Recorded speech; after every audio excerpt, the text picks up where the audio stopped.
Additional context. This paper appears to be a transcript from a parole hearing, likely for an inmate named Rene Enriquez.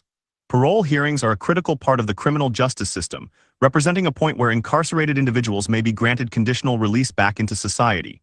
This decision-making process relies heavily on risk assessment, rehabilitation efforts, and the potential for the individual to reintegrate successfully without posing a threat to public safety.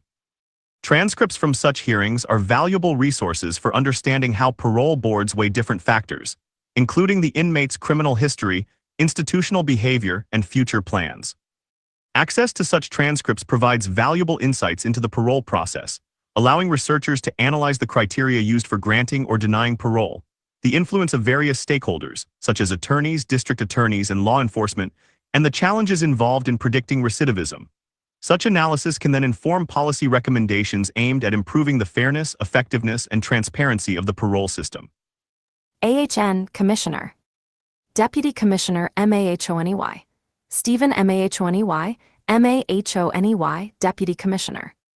Inmate ENRIQZ. Rene Enriquez, Hotel 69471, Inmate. Presiding Commissioner Singh, spell your last name. Attorney BCKMAN, spell your last name. Inmate ENRIQZ. O. Enriquez, ENRIQEZ, I apologize. Attorney BCKMAN. Michael BCKMAN, BCKMAN, Attorney for Mr. Enriquez. Deputy District Attorney SHIDLER. Joseph SHIDLER, SHIDLER, Deputy District Attorney, Los Angeles County. Senior Staff Attorney Mendoza. Veronica Mendoza, MENDOZA, Senior Staff Attorney for Board of Parole Hearings. Detective, Los Angeles Police Department. Police Officer for Los Angeles Police Department. Definition. LPE likely refers to a life prisoner evaluation, a report assessing an inmate's suitability for parole. Presiding Commissioner Singh, all right. We also have 2 correctional officers in the room today. They're here for security purposes only and will not participate in the hearing. As well, detective and officer will not be participants in the hearing. They are here for observation purposes only.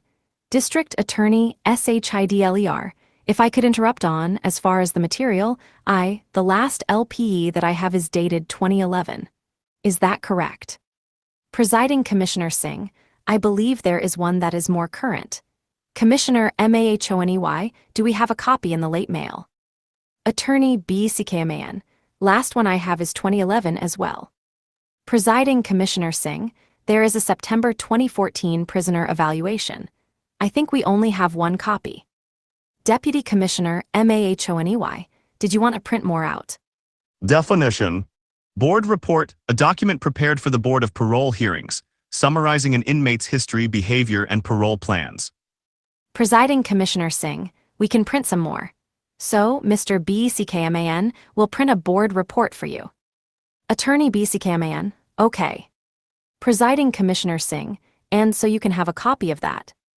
Attorney BCKMAN. I guess my only real concern is, does it contain a discussion of his parole plans, or does it simply say they're confidential? Definition.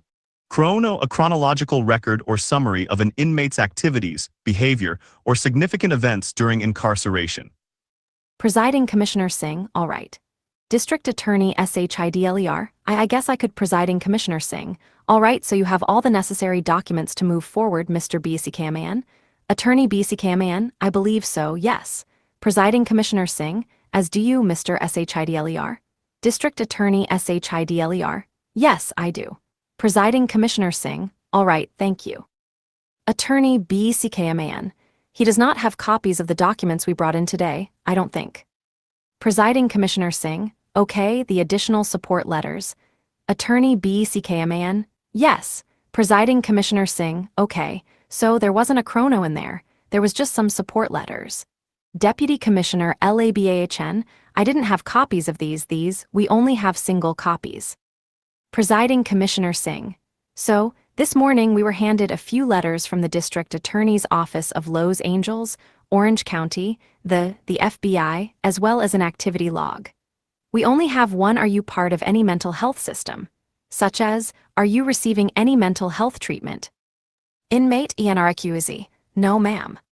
Definition: CDCR CCMS, California Department of Corrections and Rehabilitation's Comprehensive Mental Health Services Program. Presiding Commissioner Singh. Similar to CDCR CCMS, anything of that nature. Inmate Enriquez. Nor have I ever been. I am not now, or nor have I ever been a patient of the Mental Health Services Department of the CDC. Presiding Commissioner Singh. Okay, great. Are you taking any medications today that affect your ability to understand what we're doing? Inmate Enriquez. No. Presiding Commissioner Singh. Okay. Based on my review of the file and your responses today, I don't see a disability reason why we cannot go forth. Mr. BCKMAN, do you concur? Attorney BCKMAN, I concur. Presiding Commissioner Singh. Good. Mr. Enriquez, did you have an opportunity to go over your rights for today's hearing with your attorney? Inmate Enriquez, I have. I have consulted with my attorney. Presiding Commissioner Singh. Okay. I saw your signature on a notice of hearing rights form dated April 17, 2014. Did you get a copy of that form? 4 definitions. Definition 1, BPH Legal Division, the legal department within the Board of Parole Hearings. Definition 2, Legal Division, the department responsible for providing legal advice and handling legal matters. Definition 3, Inmate, slang for the Mexican Mafia. Definition 4, Denied, the board does not grant. Inmate Enriquez. I did, Presiding Commissioner Singh. And to the best of your knowledge, have all of your rights been met so far, Inmate Enriquez? Yes, ma'am, Presiding Commissioner Singh. Mr. BCKMAN, do you concur, Attorney BCKMAN? With one exception, I concur. That exception was we had requested, in March, that a few individuals from law enforcement be allowed to testify in person, because they did not want to put anything in writing due to the confidential nature of what they were writing. That request was denied on July 8, 2014. I believe they've submitted letters, but I'm just gonna make that objection for the record, Presiding Commissioner Singh. And objection, Attorney BCKMAN, that we weren't permitted to, Presiding Commissioner Singh. Okay, Attorney BCKMAN, present these witnesses, Presiding Commissioner Singh. Okay, Attorney BCKMAN. At this time. Presiding Commissioner Singh. Your objection to not permitting you to allow witnesses to testify at today's hearing, as was indicated by the letter you received by BPH Legal Division, was, in a sense, overruled. Attorney BCKMAN, correct. Presiding Commissioner Singh, or your motion was denied because that is not appropriate. This panel will rely on any written documents that were provided to us. All right. Attorney BCKMAN, okay. Presiding Commissioner Singh, any other objections you'd like to make at this time? Definition: Marsy's Law, a constitutional amendment that provides rights to victims of crimes, including the right to be heard at parole hearings. Attorney BCKMAN, yeah. Let's see. First, I'm gonna put a brief, I'm gonna reserve my objection concerning the use of the official versions of the crime for later. If it's all right with you, I'd also like to reserve my Marsy's Law objection till after the reading of the decision, if necessary. Presiding Commissioner Singh, okay. Attorney BCKMAN, if there's gonna be confidential information used, then I do have an additional objection. If there's, you know for sure we're not gonna do it, then I won't make it. If you're uncertain, I'd request that you reconvene, if you decide during deliberations to use confidential information, to allow me to put an objection on the record at that time. Presiding Commissioner Singh, so, at this time you're reserving your right to make objections. Attorney BCKMAN, yes. Presiding Commissioner Singh, during the portion of the hearing, as appropriate. Attorney BCKMAN, correct. Presiding Commissioner Singh, all right. Attorney BCKMAN, and well, actually, as to a couple of those, I'm reserving the right to make them during the reading of the decision. 7 definitions. Definition 1, Central File, an inmate's official record containing documents related to their crimes, legal history, behavior, and progress during incarceration. Definition 2, Title 15, a section of the California Code of Regulations that governs the operations and procedures of the Department of Corrections and Rehabilitation, including parole hearings. Definition 3, life crime, the crime for which an inmate is serving a life sentence. Definition 4, social history, an inmate's background and personal experiences before incarceration, including family life, education, and substance abuse. Definition 5, vocation, a job skill. Definition 6, prosocial, behavior that benefits others or society as a whole, demonstrating positive social values. Definition 7, network, a group or system of interconnected people or things. Presiding Commissioner Singh. Okay. All right. All right, Mr. Enriquez, I know you've gone through this process before, and the process is similar in nature. Today, this panel has read and reviewed your central file and all of the documents that were within the central file and provided to us by way of, through your attorney, as well as the additional documents we received this morning. We do encourage you to correct or clarify any part of the record as we discuss it with you this morning. We have also reviewed the confidential section of your central file and will advise you and your attorney, in accordance with Title 15, if any portion of it will be used. As you know, today, we are not here to retry your criminal case. We are here to determine your suitability for parole. So, similar to your prior hearing, we go through a lot of different factors with you. We cover a lot of different ground. We cover your social history before you came to prison for the life crime. So, we talk about family background, education, drug alcohol use, criminality. Talk about the life crimes. We also will discuss with you what you've been doing since you've been incarcerated, and that includes programming, self-help, education, vocation, disciplinary history. And then we also cover future plans, parole plans. Basically, where your support network is in the community, how you intend to support yourself, where you'll be able to conduct yourself in a pro-social manner. So, we'll cover basically your past, present, and future. All right, Innate Enriquez. Yes, ma'am. Presiding Commissioner Singh, we do encourage you to be truthful and honest with us today. If we ask you something you don't understand, please ask for clarification. It's very important you understand what we're trying to ask you so you can answer it to the best of your ability. As you know, we're being audio recorded, and so, it's very important that you speak clearly and out loud, and that we don't talk over one another so that a nice, clean transcript of today's proceeding can be prepared at the conclusion. Do you understand? 2 definitions. Definition 1, off record, a temporary suspension of the official recording of a meeting or hearing. Definition 2, SSU, Special Services Unit, a specialized unit within the Department of Corrections and Rehabilitation that handles sensitive or high-profile inmates. Inmate Enriquez. I do, ma'am. Presiding Commissioner Singh, all right. If at any time today you do need to take a break or you need to speak with your attorney privately, please let me know as well so we can go ahead and go off record and make that accommodation for you. All right. Inmate Enriquez. Okay. Presiding Commissioner Singh, any questions? Inmate Enriquez. None, ma'am. Presiding Commissioner Singh, all right. Attorney BCKMAN, I have a couple of issues I want to bring up quickly. One is this entire hearing being done on a confidential tape. Presiding Commissioner Singh, it is being recorded under the normal recording system because it'll be a lengthy hearing, and then I'm thinking it will be kept confidential. Deputy Commissioner LABAHN, it will. Presiding Commissioner Singh, okay. Attorney BCKMAN, okay. Presiding Commissioner Singh, so the legal advice we have from our legal division was it was going to be confidential, similar to the last hearing. Attorney BCKMAN, okay, so no one can then email the board requesting a copy of the transcript later. Presiding Commissioner Singh, that will be handled by legal division. 3 definitions. Definition 1, Chief Counsel, the lead attorney or head of the legal department.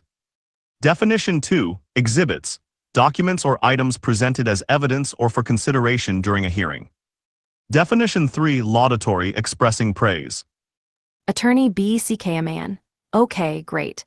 Presiding Commissioner Singh, so we don't get consulted on things like that. Attorney BCKMAN, okay. And my other issue is something that you brought up when I first walked in, and you said that you thought that some of these documents were scanned into his central file. That's obviously a huge concern because of this. of what you were talking about was this packet that I presented, I submitted to Mr. Mosley. And there's no possible way that most of the documents could be in the central file. So, did you get a chance to read Presiding Commissioner Singh? I did. I was provided through Chief Counsel a few weeks ago a binder which was tabbed with a number of exhibits. I think it was exhibits A through H, and it had laudatory support type letters, certificates, documents, relapse plan, education, support letters, employment. So, it was a pretty extensive binder.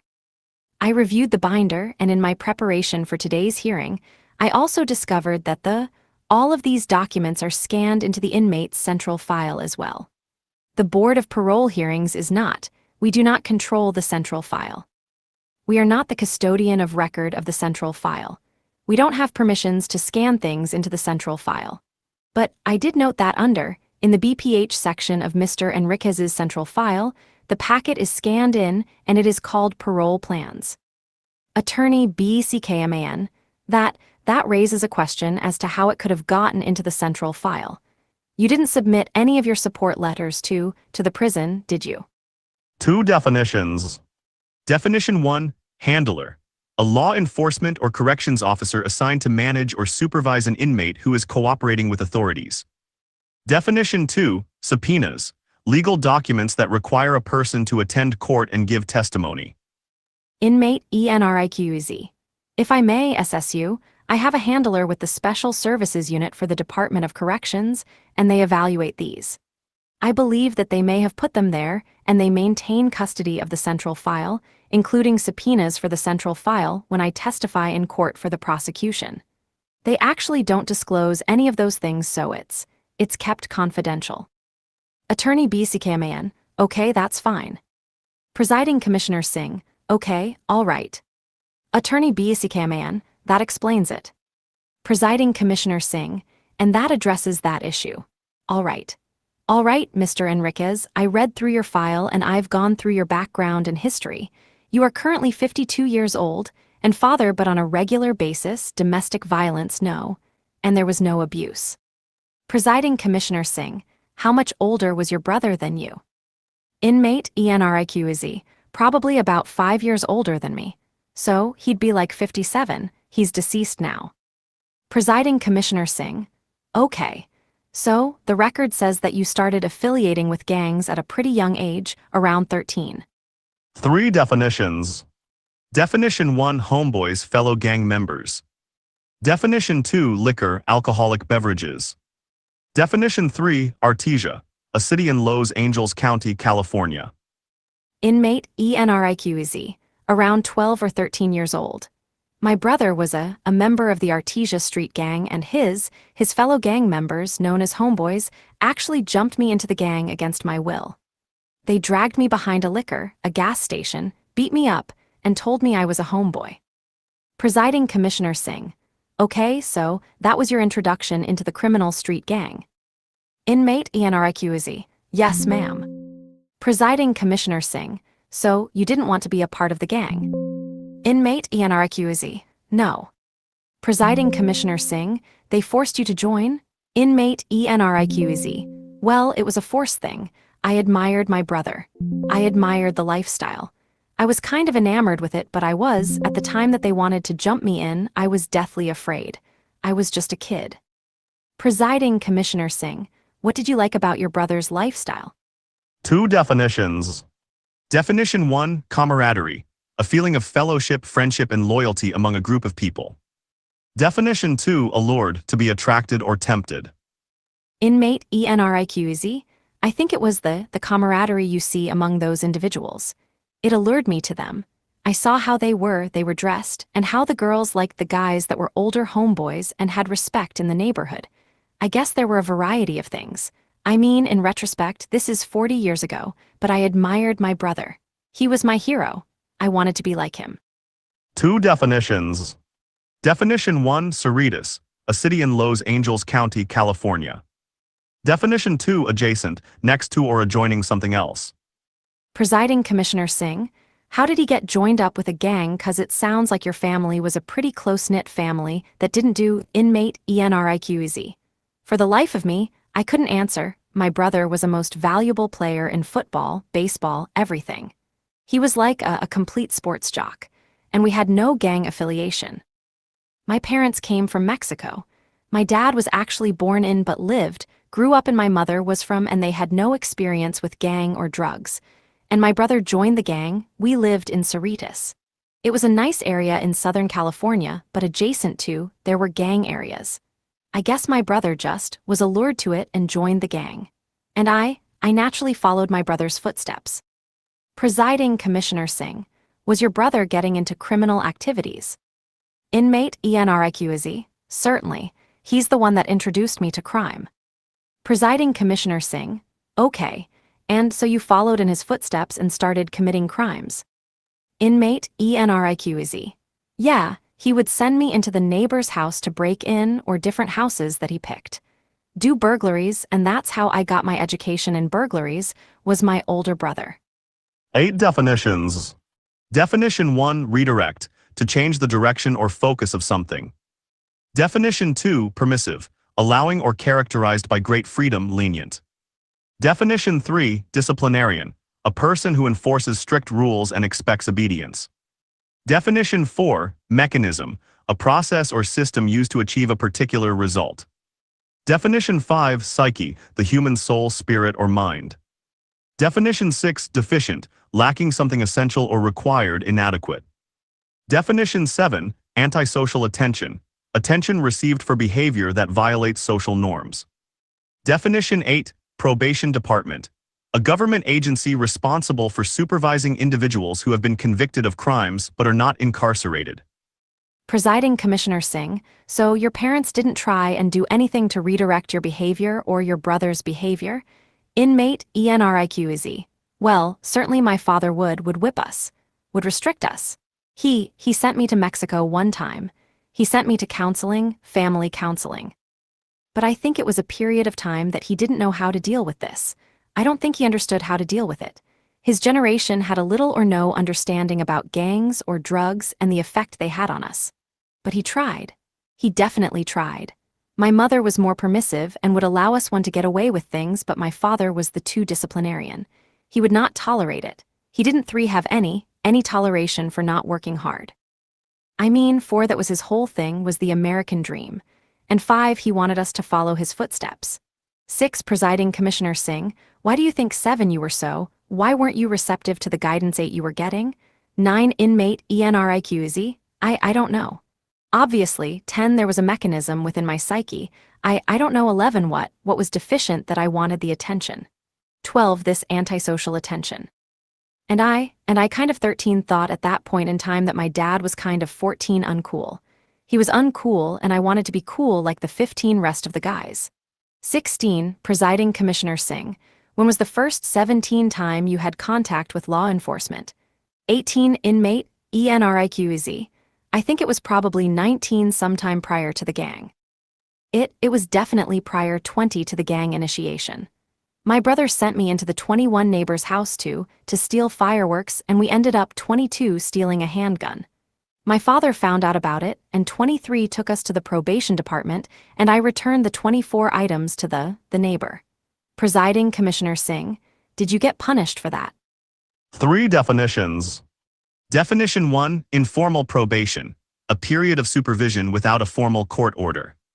Definition 2, restriction, a limitation or control placed on someone's freedom or activities. Definition 3, restitution, compensation for loss or damage.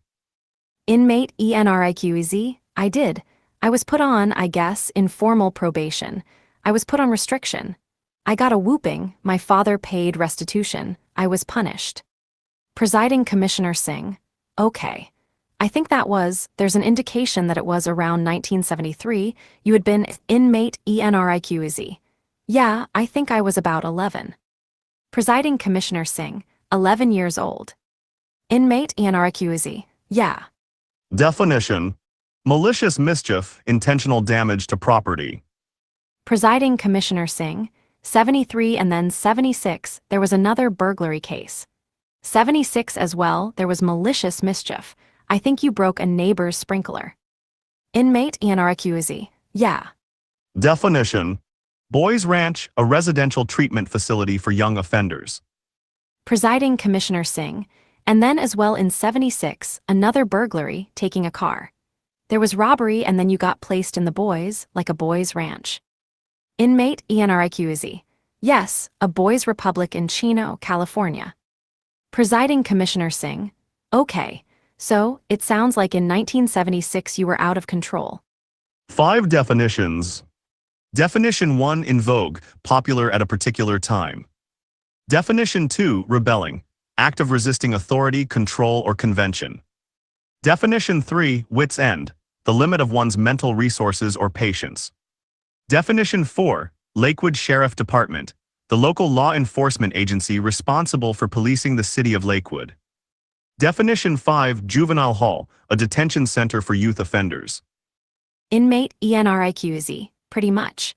I mean, this is the time where every new hippie drug was in vogue and we were doing the drugs and rebelling, and myself and my brother and everybody else that was a part of our little network or local network.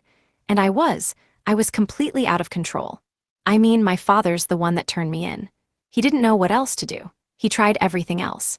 He's the one that turned me into the police. He called the police and turned me in for that, the last burglary that I went to the boys' home for. I think he had met his wit's end and he called the Lakewood Sheriff Department. They came and picked me up and I ended up in juvenile hall. Presiding Commissioner Singh, how about your other siblings? They weren't having the same difficulties as you, Inmate Enriquez. My sisters were not having those difficulties. My little brother did not have those difficulties. I mean, later he got into trouble. But we didn't involve him in the gang crime or everything, you know. I think we would involve him in the burglaries as a kid. He would come with us. My brother would send me and him into the houses to steal stuff, but the drugs and those kind of things, we didn't involve him in that. He got into that later on his own. But my sisters never had used drugs. I had never once seen them use drugs or break the law. Presiding Commissioner Singh, when did you start using drugs? 2 definitions. Definition 1, progressive use of drugs, gradual increase. Definition 2, experimenting, trying out new things or activities. Inmate Enriquez, probably at about that 11-year-old age, 12-year-old age. My brother and his friends would we started with alcohol. They got me drunk first, and then from then we started experimenting. It was a woman that lived adjacent to our house by the name of that first gave me marijuana. And from then, it was just a progressive use of drugs. I mean, anything that was in vogue at the time, whether it be pills or LSD or cocaine or whatever it was, I started using it. Presiding Commissioner Singh, were you using daily? Definition: physically addicted, a state in which the body becomes dependent on a substance, leading to withdrawal symptoms if the substance is stopped. Inmate Enriquez. At that time, I don't think so. I wasn't actually physically addicted to drugs at that time. Presiding Commissioner Singh. Okay, so when did you become physically addicted to drugs? Inmate Enriquez. Probably about 16, 15 when I started using heroin. I started using and maybe it was marijuana. I was smoking marijuana daily, so I guess that would be a physical addiction even though I didn't feel the physical withdrawals. At some time when before that, I was using marijuana on a regular basis. 2, but the heroin, the real addiction became about 15, 16, 3 years old when I started, maybe 16 years old. 4, Presiding Commissioner Singh, when you started 5 using heroin. Inmate Enriquez, heroin. 7, Presiding Commissioner Singh, how'd you get 8 introduced to heroin? Definition: repercussions, the consequences or effects of an action or event. Inmate Enriquez. My brother, 10, Presiding Commissioner Singh, same brother who 11 got you involved in gangs. 12, Inmate Enriquez. Yes, ma'am. He gave me my 13 first shot, and from then it was just, 14 I lived, grew up and my mother was from, and they had no experience with gang or drugs. And my brother joined the gang. We lived in Cerritos. It was a nice area in Southern California, but adjacent to, there were gang areas. I guess my brother just was allured to it and joined the gang. And I naturally followed my brother's footsteps. Presiding Commissioner Singh, was your brother getting into criminal activities? Inmate Enriquez, certainly. He's the one that introduced me to crime. Presiding Commissioner Singh, okay, and so you followed in his footsteps and started committing crimes. Inmate Enriquez, yeah, he would send me into the neighbor's house to break in or different houses that he picked. Do burglaries, and that's how I got my education in burglaries, was my older brother. 8 definitions. Definition 1, redirect, to change the direction or focus of something. Definition 2, permissive, allowing or characterized by great freedom, lenient. Definition 3, disciplinarian, a person who enforces strict rules and expects obedience. Definition 4, mechanism, a process or system used to achieve a particular result. Definition 5, psyche, the human soul, spirit, or mind. Definition 6, deficient, lacking something essential or required, inadequate. Definition 7, antisocial attention, attention received for behavior that violates social norms. Definition 8, probation department, a government agency responsible for supervising individuals who have been convicted of crimes but are not incarcerated. Presiding Commissioner Singh, so your parents didn't try and do anything to redirect your behavior or your brother's behavior? Inmate Enriquez, well, certainly my father would whip us, would restrict us. He sent me to Mexico one time. He sent me to counseling, family counseling. But I think it was a period of time that he didn't know how to deal with this. I don't think he understood how to deal with it. His generation had a little or no understanding about gangs or drugs and the effect they had on us. But he tried. He definitely tried. My mother was more permissive and would allow us one to get away with things, but my father was the too disciplinarian. He would not tolerate it. He didn't have any toleration for not working hard. I mean, 4, that was his whole thing, was the American dream. And 5, he wanted us to follow his footsteps. 6, Presiding Commissioner Singh, why do you think 7, you were so? Why weren't you receptive to the guidance 8, you were getting? 9, Inmate Enriquez, I don't know. Obviously, 10, there was a mechanism within my psyche. I don't know. 11, what was deficient that I wanted the attention. 12, this antisocial attention. And I kind of 13 thought at that point in time that my dad was kind of 14 uncool. He was uncool and I wanted to be cool like the 15 rest of the guys. 16, Presiding Commissioner Singh, when was the first 17 time you had contact with law enforcement? 18, Inmate Enriquez, I think it was probably 19 sometime prior to the gang. It was definitely prior 20 to the gang initiation. My brother sent me into the 21 neighbor's house to steal fireworks, and we ended up 22 stealing a handgun. My father found out about it, and 23 took us to the probation department, and I returned the 24 items to the neighbor. Presiding Commissioner Singh, did you get punished for that? 3 definitions. Definition 1, informal probation, a period of supervision without a formal court order. Definition 2, restriction, a limitation or control placed on someone's freedom or activities. Definition 3, restitution, compensation for loss or damage. Inmate Enriquez, I did. I was put on, I guess, informal probation. I was put on restriction. I got a whooping, my father paid restitution, I was punished. Presiding Commissioner Singh, okay. I think there's an indication that it was around 1973, you had been Inmate Enriquez. Yeah, I think I was about 11. Presiding Commissioner Singh, 11 years old. Inmate Enriquez, yeah. Definition, malicious mischief, intentional damage to property. Presiding Commissioner Singh, 73 and then 76, there was another burglary case. 76 as well, there was malicious mischief. I think you broke a neighbor's sprinkler. Inmate Enriquez, yeah. Definition, Boys Ranch, a residential treatment facility for young offenders. Presiding Commissioner Singh, and then as well in 76, another burglary, taking a car. There was robbery and then you got placed in the boys, like a boys' ranch. Inmate Enriquez, yes, a boys' republic in Chino, California. Presiding Commissioner Singh, okay, so it sounds like in 1976 you were out of control. 5 definitions. Definition 1, in vogue, popular at a particular time. Definition 2, rebelling, act of resisting authority, control, or convention. Definition 3, wit's end, the limit of one's mental resources or patience. Definition 4, Lakewood Sheriff Department, the local law enforcement agency responsible for policing the city of Lakewood. Definition 5. Juvenile Hall, a detention center for youth offenders. Inmate ENRIQZ, pretty much. I mean, this is the time where every new hippie drug was in vogue and we were doing the drugs and rebelling, and myself and my brother and everybody else that was a part of our little network or local network. And I was completely out of control. I mean, my father's the one that turned me in. He didn't know what else to do. He tried everything else. He's the one that turned me into the police.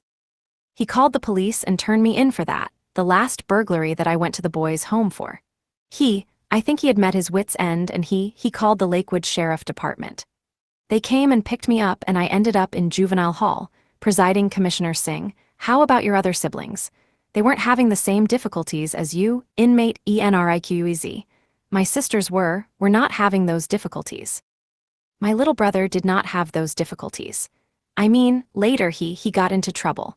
But we didn't involve him in the gang crime or everything, you know. I think we would involve him in the burglaries as a kid. He would come with us. My brother would send me and him into the houses to steal stuff, but the drugs and those kind of things, we didn't involve him in that.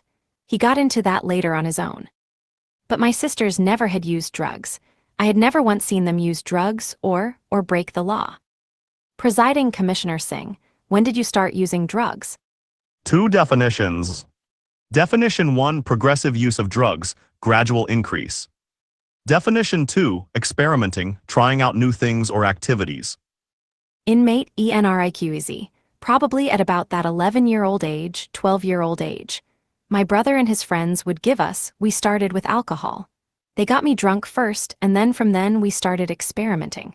It was a woman that lived adjacent to our house by the name of that first gave me marijuana. And from then, it was just a progressive use of drugs. I mean, anything that was in vogue at the time, whether it be pills or LSD or cocaine or whatever it was, I started using it. Presiding Commissioner Singh, were you using daily? Definition. Physically addicted, a state in which the body becomes dependent on a substance, leading to withdrawal symptoms if the substance is stopped. Inmate ENRIQEZ. At that time, I don't think so. I wasn't actually physically addicted to drugs at that time. Presiding Commissioner Singh. Okay, so, when did you become physically addicted to drugs? Inmate ENRIQEZ. Probably about 16, 15 when I started using heroin. I started using, and maybe it was marijuana. I was smoking marijuana daily, so I guess that would be a physical addiction even though I didn't feel the physical withdrawals. At some time when before that, I was using marijuana on a regular basis. 2. But the heroin, the real addiction became about 15, 16, 3 years old when I started, maybe 16 years old. 4. Presiding Commissioner Singh, when you started 5 using heroin. Inmate ENRIQEZ, heroin. 7. Presiding Commissioner Singh, how'd you get 8 introduced to heroin? Definition. Repercussions, the consequences or effects of an action or event. Inmate ENRIQEZ. My brother, 10. Presiding Commissioner Singh, same brother who 11 got you involved in gangs. 12. Inmate ENRIQEZ. Yes, ma'am. He gave me my 13 first shot, and from then it was just, 14 I started doing it on my own. I'd used periodically 15 and then became a regular thing. 16. Presiding Commissioner Singh. Did you enjoy 17 using drugs? 18. Inmate ENRIQEZ. I did. I enjoyed using drugs. 19, at the time it felt good. I didn't see the 20 repercussions involved. I think I lacked the 21 maturity to understand what I was doing to myself. 22. Presiding Commissioner Singh. So, you enjoyed 23 the feeling you had when you were under the influence. 7 definitions. Definition 1. Menace, a person or thing that is likely to cause harm, a threat or danger. Definition 2. Dog waste, excrement from a dog. Definition 3. Sawdust, fine particles of wood produced by sawing. Definition 4. Mill, a factory or workshop where raw materials are processed or manufactured. Definition 5. Low-end jobs, menial or unskilled labor.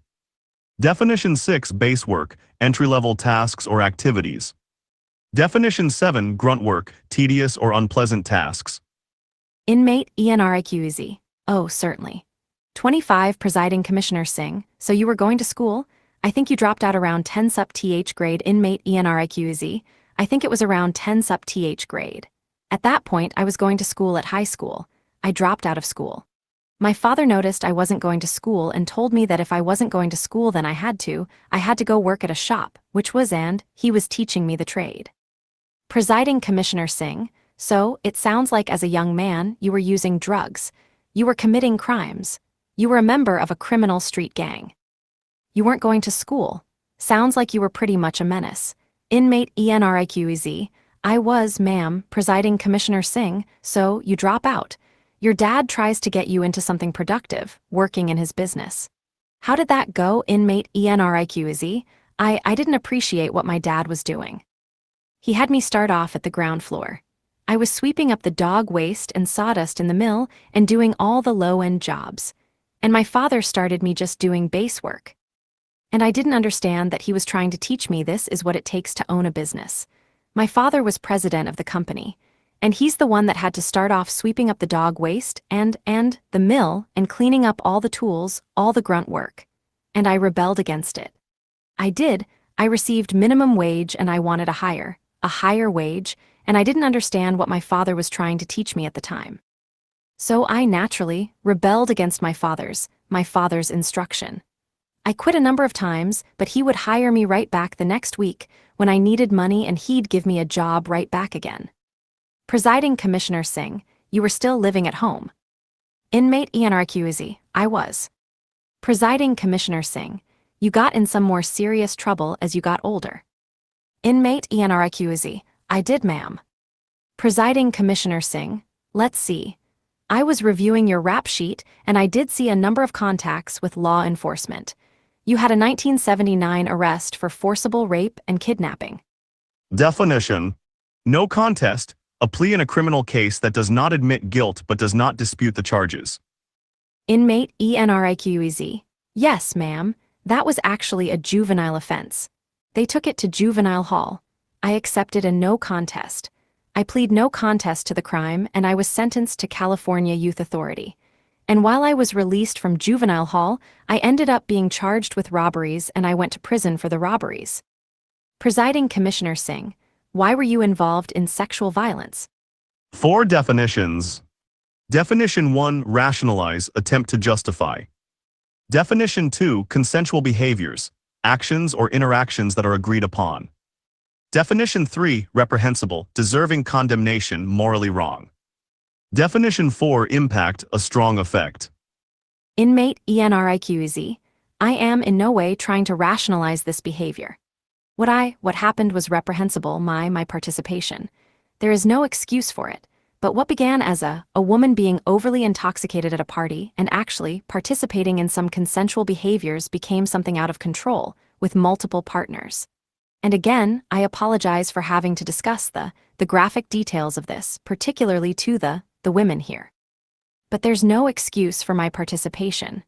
I realize now the impact that we've had on the victim's life. What we did was truly reprehensible, and even though I plead no contest, I was in fact guilty of those crimes. Presiding Commissioner Singh, when you were engaged in that violence, did you think what you were doing was wrong? Inmate ENRIQZ, at first there was no violence or use of weapons or threats. It didn't begin that way. But as it progressed, as the victim began crying, I knew that we had done something wrong. We had done something horribly wrong. Definition: ramifications, the possible results of a decision or action. Inmate ENRIQZ, I think, again, I lack the maturity as a human being. As a man. At that point in my life, I believe that drugs played a role in almost every decision that I had made that was counterproductive and antisocial. I just think that I was an immature human being and man. I was, essentially, a boy and didn't understand the ramifications of what I was doing. I'm not trying to make excuses for what I did. What I did was wrong. I had an understanding that what I was doing was wrong at the time. I just think that I wasn't the man I am today, and I lacked that social awareness at that time. Presiding Commissioner Singh, after that act of violence, you started committing robberies. Inmate ENRIQZ, yes, ma'am, Presiding Commissioner Singh, a number of robberies. Inmate Enriquez. Yes, ma'am. Presiding Commissioner Singh. Armed robberies. Inmate Enriquez. Yes, ma'am. Presiding Commissioner Singh. Where were you getting your guns? Inmate Enriquez. They're readily available in gang areas. I mean, guns are commonly available. You can buy them from drug dealers or fellow gang members. Presiding Commissioner Singh. What was the first robbery you committed? Definition: juvenile case, a legal case involving a minor. Inmate Enriquez. I think it was the juvenile case that I went to the juvenile hall for, that my father turned me in 1976, I believe it was. To the boys' home. Presiding Commissioner Singh. Okay. Inmate Enriquez. Those were the first physical robberies. There was a series of robberies before that. But it was in that time period that I committed robbery. Presiding Commissioner Singh. Why, what was making you commit robbery? Inmate Enriquez. I think at that point, it was for the money for drugs. I didn't realize that I was physically addicted. I never went through the withdrawal period, but it was just the way to get money. Presiding Commissioner Singh. How did you decide to commit a robbery, as opposed to just going into a store and stealing stuff? Inmate Enriquez. I do not know the answer to that question. Presiding Commissioner Singh. What I'm trying to get at is there's one. Presiding Commissioner Singh. Well, now, as a 52-year-old man, and you think back about your life that 3 started off, that's what started your criminal 4 history back then. What do you think about it? 5. Inmate Enriquez. I think it was extremely anti-6 social. I think that I was vying for attention, and 7. Seeking surrogate family through gang members. 8. Gang members that actually applaud those antisocial 9 behaviors as something pro-social within the 10 gang community. 11. Presiding Commissioner Singh. So you wanted 12 attention? 13. Inmate Enriquez. I believe so. 14. Presiding Commissioner Singh. And you wanted 15. You said family. It was basically you wanted that 16 type of family atmosphere. 17. Inmate Enriquez. I think so. 18. Presiding Commissioner Singh. Well, what were 19 you lacking in your own family? 20. Inmate Enriquez. I don't know. Their 21 was a period where my father was a typical 22 Mexican father. Macho, standoffish, so maybe I was 23 seeking that, I don't know. I'm certainly not 24 attributing any fault to my parents. My parents did the 25 very best they could. My father recently died, and I am not in any way trying to blame my father for what I did in my past, or any of my criminal history. They share no responsibility in this. I think it was my own deficiencies. I don't know what I was seeking, ma'am. And I could sit here and guess as to what I was looking for: acceptance, family, respect, that position in the subculture. I don't know what it was, ma'am. But I know I was looking for something. Presiding Commissioner Singh. Okay. Are you still looking for something? Inmate Enriquez. I found it. Presiding Commissioner Singh. What did you find? Inmate Enriquez. I found peace. I've actually found a spirituality. I found a career. I've become an expert witness, subject matter expert. I've become an author. I've become a lecturer. I teach at UC Irvine and a variety of other schools. Whittier School of Law. I just lectured for USC, University of Southern California. I lecture for the Los Angeles District Attorney's Office, a variety of different law enforcement agencies. And I testify in a lot of federal. Inmate Enriquez. Number. Presiding Commissioner Singh. So, Inmate Enriquez. Number. Presiding Commissioner Singh. Cause I'm trying to get a sense of what was the driving force of making Rene Enriquez become a criminal. Your family background doesn't say criminal. Upper middle class upbringing, so I'm trying to get a sense of what made you pick the criminal lifestyle. Inmate Enriquez. I think it was that seeking of acceptance from an antisocial group that I thought this was my spot. This was the place I was supposed to be, and that's where I fit in at the time. And if I may, I didn't find employment, ma'am. I found purpose in my life. I find what I do now is so much more satisfying than committing crimes, that I could actually give back to a community that I've impacted so wrongly. Presiding Commissioner Singh. Do you think your life didn't have purpose before? Inmate Enriquez. I think that I gave up on myself at some point. I think that I had actually abandoned my own humanity. I had given up on, every aspect of prosocial life, and that this prison life had become, and this gang life had become my purpose. Presiding Commissioner Singh, you have an extensive criminal record. It's well documented in your file. A number of robberies, a number of trips to prison. Either you were sentenced to prison or you violated your parole and went back to prison. And that pretty much expands up until 1993, until you came to prison for the life crime. Inmate Enriquez, yes ma'am. Presiding Commissioner Singh, your crimes include a number of robberies, a number of parole violations, and then the life crimes, which are 2 counts of murder, and then you were also convicted of assault with a deadly weapon because you got involved in some pretty violent acts. Is that pretty accurate? Inmate Enriquez, that's accurate, ma'am. Presiding Commissioner Singh, all right. So your first time you went to prison, what was that experience like for you? Inmate Enriquez, it was a learning process. I learned about prison gangs. It's then that I had joined the Mexican Mafia in 1985. Prison was a different place then. This is when Mexican Mafia members and associates were allowed to roam the general population freely. So, it was basically a place where you learned how to be a worse criminal. Presiding Commissioner Singh, was that your choice? Inmate Enriquez, yeah, participation. I mean, it's part of survival. You have to participate. Presiding Commissioner Singh, well, did everyone who went to prison in 1985 join the Mexican Mafia? Inmate Enriquez, no ma'am. Presiding Commissioner Singh, but you chose to become a member of the Mexican Mafia. Inmate Enriquez, I did. Actually, you don't choose to. They elect you and then you either decline or you join. Presiding Commissioner Singh, well, you chose to participate in activities with them in order to get to the point where they selected you. Isn't that accurate? Inmate Enriquez, yes ma'am.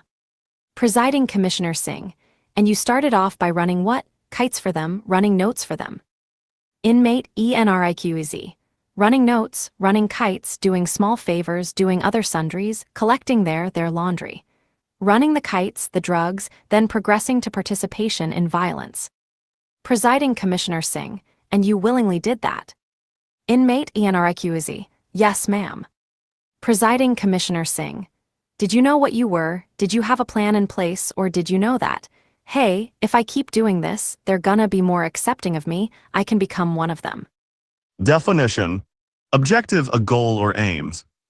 Inmate Enriquez, no, I never aspired to be a Mexican Mafia member. That was never my objective. I didn't want to be one of them. That wasn't my goal. That was more of a, I'm in an extremely violent place. This is at San Quentin, Folsom DBI, Soledad State Prison, which is filled with the most violent of men. And it was, basically, kind of a survival tactic, but I willingly participated.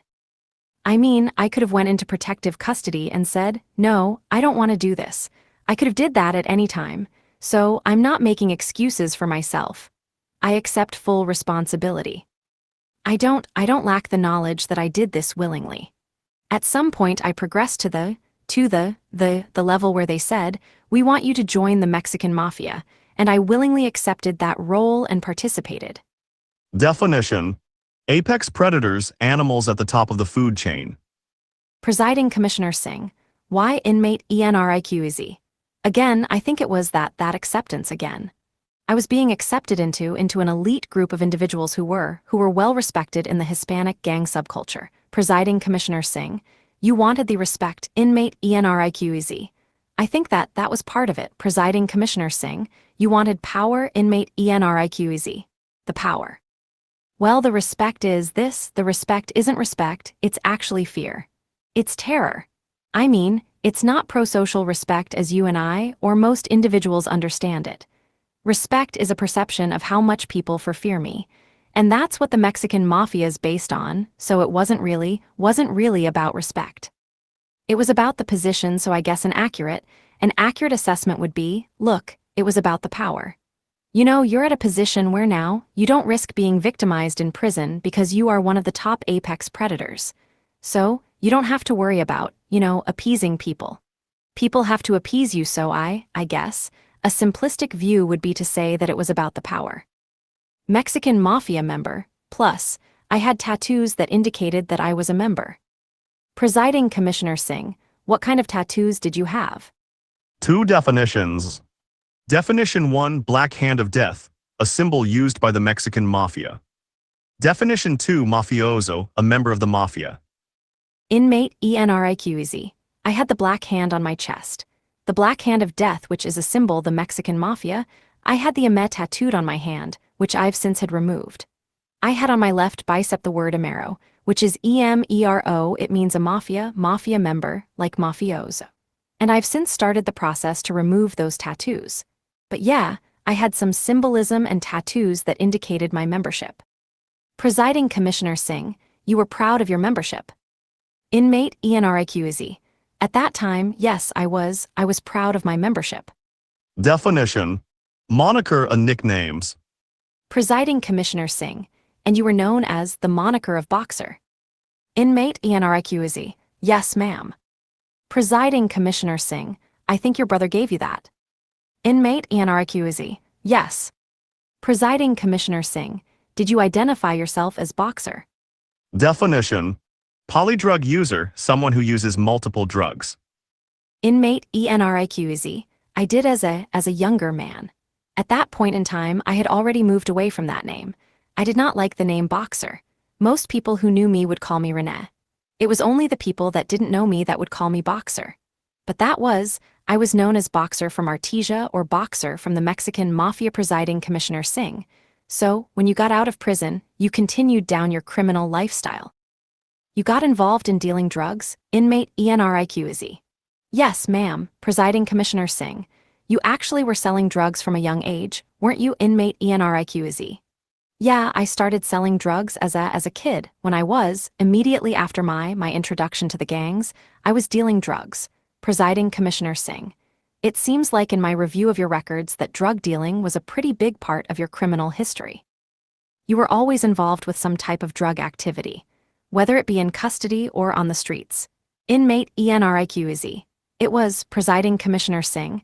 It was heroin, cocaine, anything else, Inmate Enriquez. There was the, you name it, I've done it. I mean, polydrug user.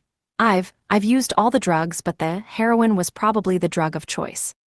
Definition. Crime partners, individuals who work together to commit crimes. Presiding Commissioner Singh.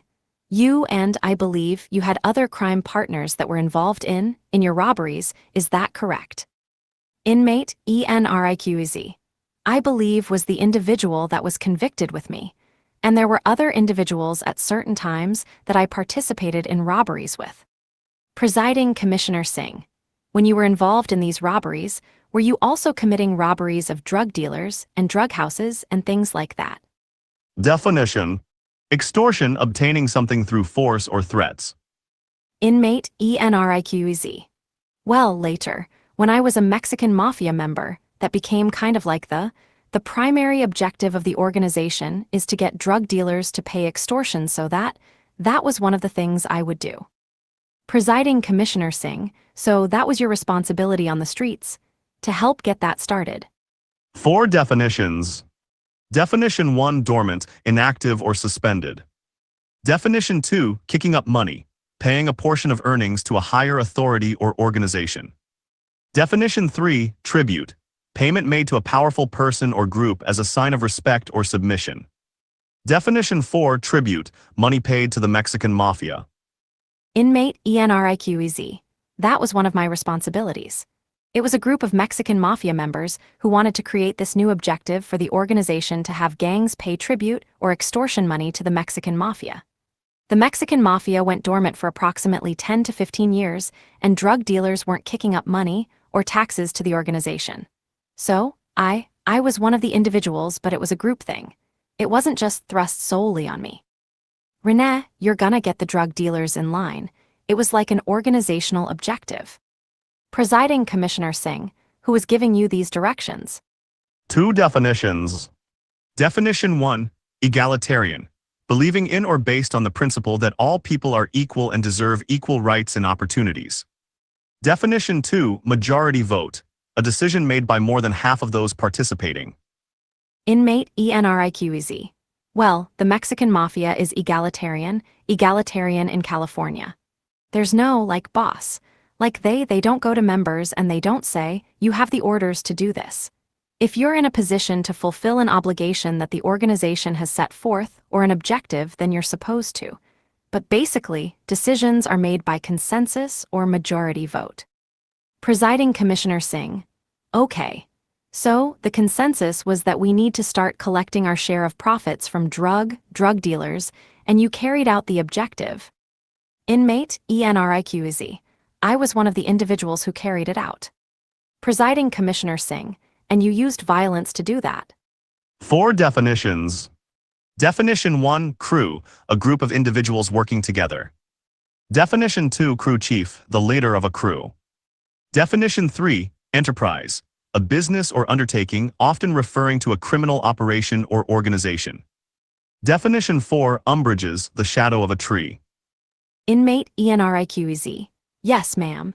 Presiding Commissioner Singh, did you also have a number of areas that were, like, in your control that people knew? This is the Mexican Mafia area. We're not going to mess with it. Inmate Enriquez. No, basically look at California so that you can have a better understanding. California is cut up like a pie. Each Mexican Mafia member has a specific area. Say, I'm from La Habra. I'm a Mexican Mafia member. La Habra is my organizational entitlement. Presiding Commissioner Singh. Okay, so I understand that. What was where was your area? Inmate Enriquez. There were a variety of different areas. Presiding Commissioner Singh. Okay, and how did you pick those areas? Inmate Enriquez. Well, the crew would pick them. There's individuals who belong to the enterprise, who work beneath me, beneath my umbrages or did, as a Mexican Mafia member. And that responsibility would be placed on one individual. He would be called the crew chief. And he would select areas that weren't previously claimed by the Mexican Mafia members. Drug dealers who wanted not to be robbed by other gang members or other Mexican Mafia members extorted, they would come to us and ask if they could join our crew. So those are how we absorbed those areas. Presiding Commissioner Singh. Okay. So, I understand how gangs work but I'm trying to get an understanding of what you were doing. What was your role in all of this? Were you the one out there selecting areas, or were you the one sending your subordinates to go out and find these areas for you? 4 definitions. Definition 1, autonomy, independence or self-governance. Definition 2, micromanagement, controlling every part of a situation. Definition 3, leadership structure, the system. Definition 4, Pelican Bay, a high-security prison in California known for housing some of the state's most dangerous inmates. Inmate Enriquez. No, the Mexican Mafia members are kind of like detached from that. And I'm not saying that to minimize my responsibility, but those responsibilities are entrusted to what are called a crew chief, and he's the individual out there doing that. I'm in Pelican Bay, 1,000 miles away, and the activities that are occurring on the streets, I don't even know most of the guys that are doing it. All I know is that they're paying money up, and if somebody bothers them, I'm supposed to provide them protection. They're supposed to use my name as a Mexican Mafia member. That's about the extent of Mexican Mafia's objectives, but at some point, we came up with a plan to establish this leadership structure so it would function this way with complete autonomy. That way it didn't necessitate micromanagement. So again, I want this board to understand that, look, I went into this with full knowledge. I was part of the orchestrating leadership structure that actually set this up this way so I wouldn't have to do this. So, that I'm saying that I didn't deal with that aspect of the business, I was one of the designers of it, so I have full knowledge of what went on. Presiding Commissioner Singh.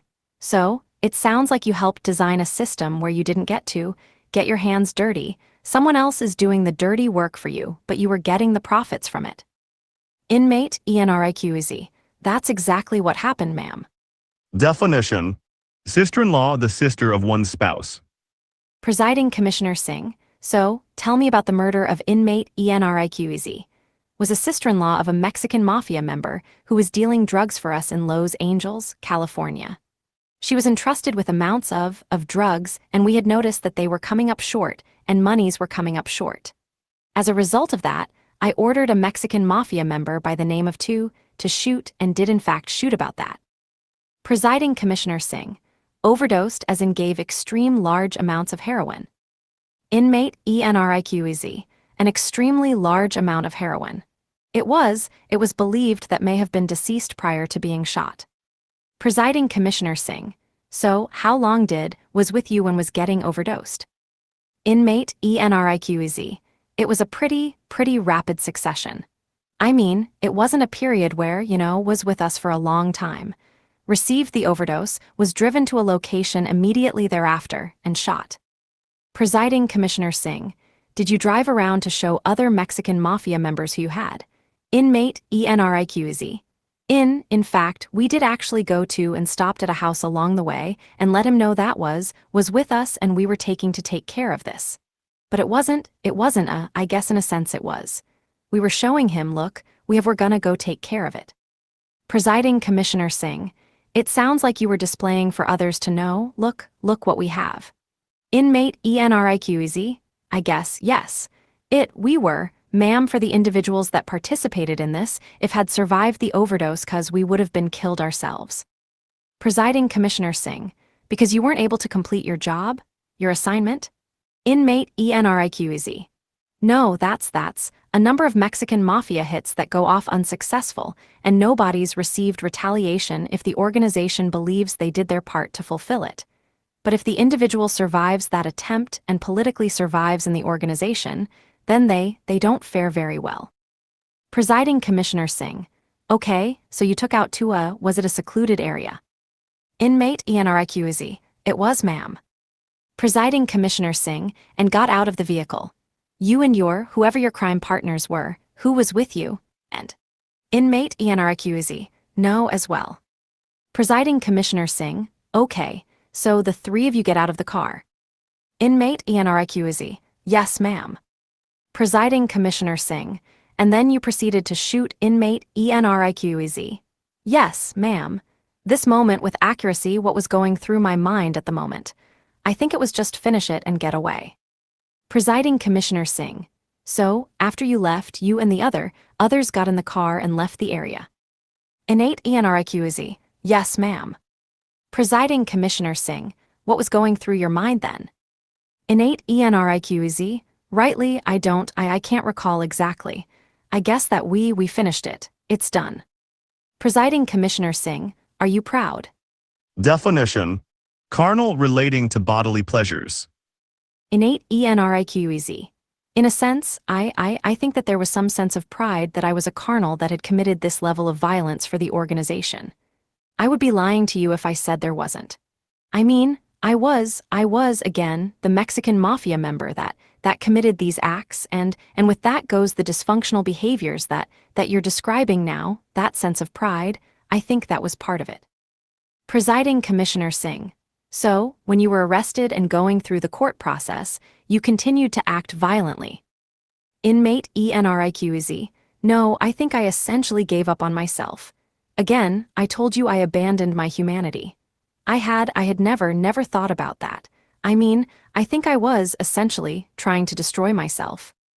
Presiding Commissioner Singh, didn't you have any positive influences on you? Inmate Enriquez, I didn't at the time. I mean, my father had continuously told me to leave. My father had actually tried to convince me to defect from the organization a number of times. I told him, no, Dad, I can't do that. There was very little positive influence in my life at that time. Presiding Commissioner Singh, what made you walk away? Inmate Enriquez, there are a number from the Mexican Mafia.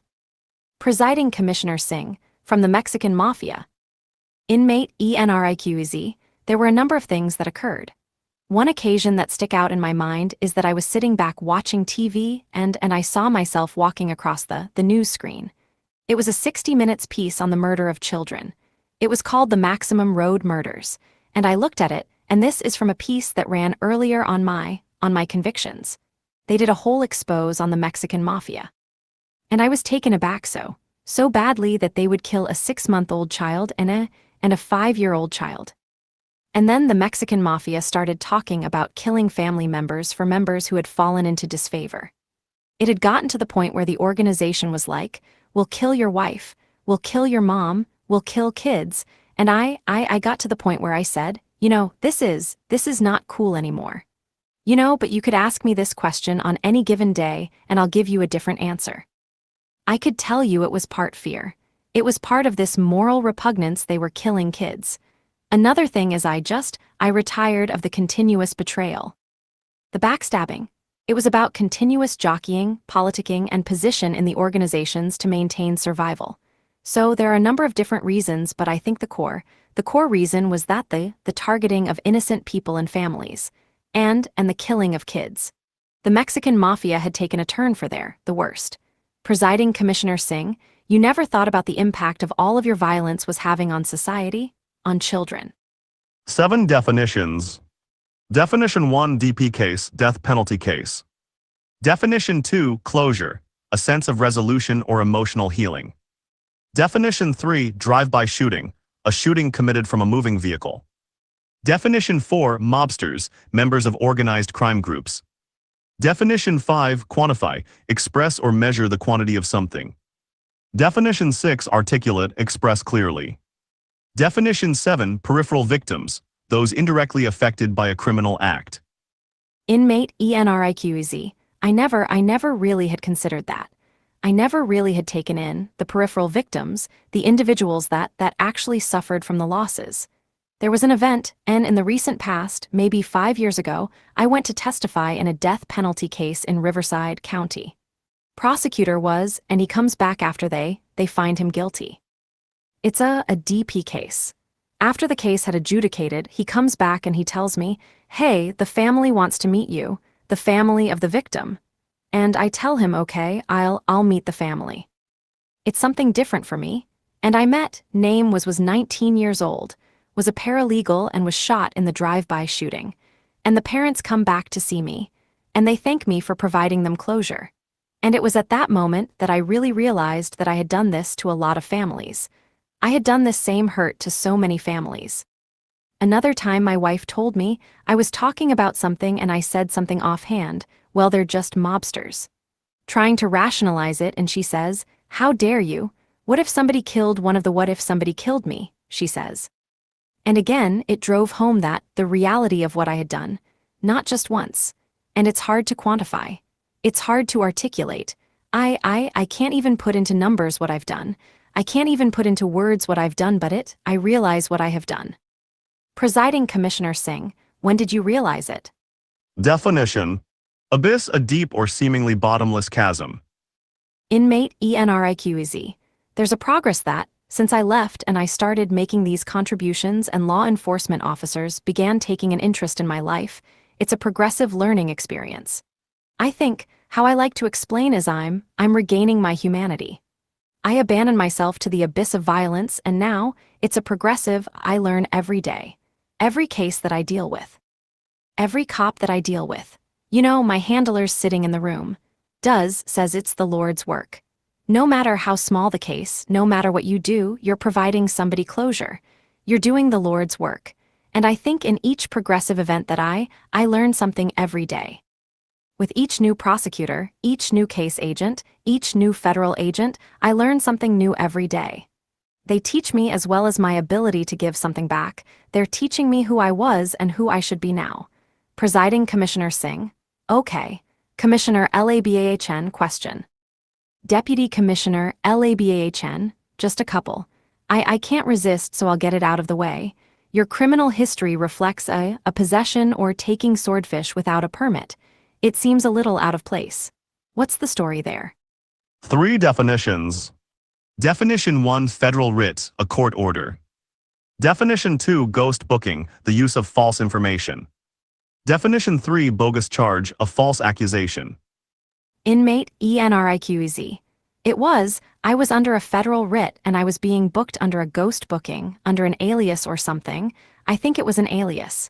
It was a bogus charge. Deputy Commissioner LABAHN. My other question, which is probably not helpful today, but I've got to ask, you're wearing a shirt that's pretty close to blue. Inmate Enriquez. Yes. Deputy Commissioner LABAHN, how'd you get in here today? Inmate ENRIQEZ, I am with law enforcement, federal handlers. Oh, you're not supposed to wear blue shirts. Presiding Commissioner Singh, inmates can wear blue.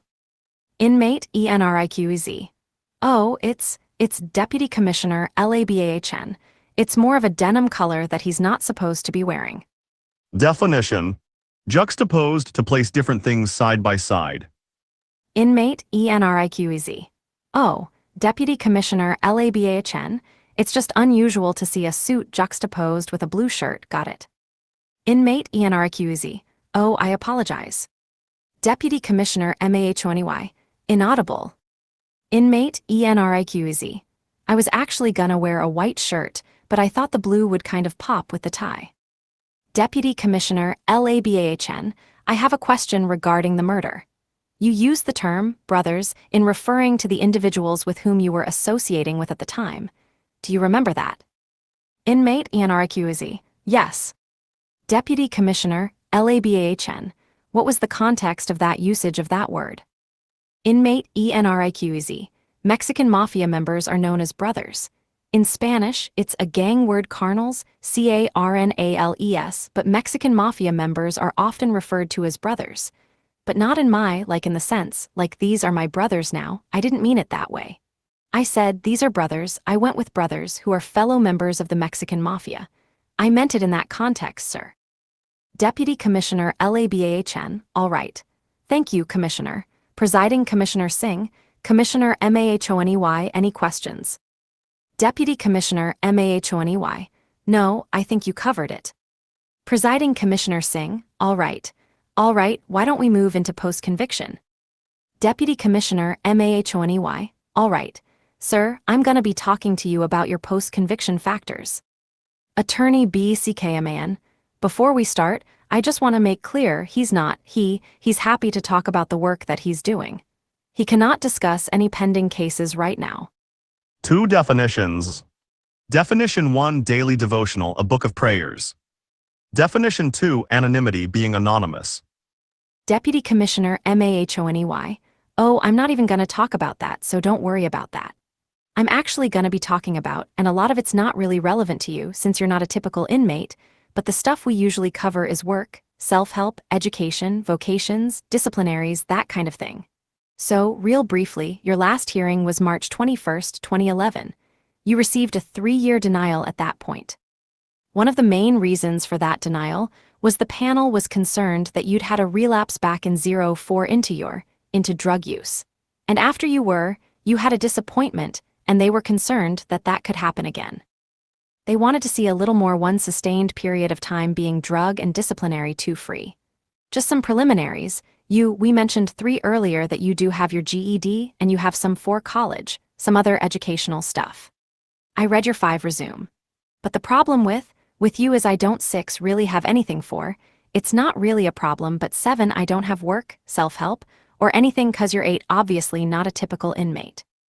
You're in a different 9 situation. I notice you took a prep class. So you're 10 gonna have to kind of tell me 'cause I don't have 11 anything in your C-file since 05 really. Before you, 12 so, what have you been doing any kind of self-help or 13, 14 Inmate Enriquez I have. I actually have the 12-15 steps on my laptop. I have them on I read them. I 16 have a mnemonic in my pocket if you want to ask me 17 about them.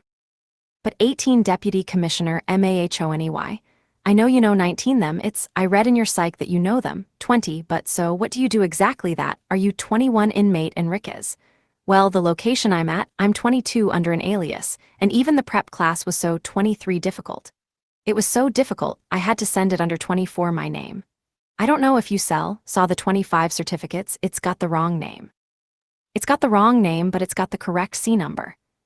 I have to send it to a third party, and that's even risky 'cause I have to divulge my address, so it's very difficult to participate in self-help, so I usually I read my daily devotional. I have a daily devotional that was given to me by the commander of the jail. His letters included in here. Sobriety is a daily event for me. It's every day is about being sober. My biggest vices are coffee. That's my biggest vice. I have no desire to be sober after Deputy Commissioner Mahoney. No desire to be sober Inmate Enriquez. Excuse me. No desire to be under the influence.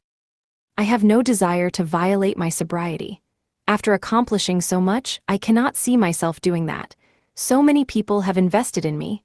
My wife, myself, my handlers, I just can't see going back on that. I can't see that.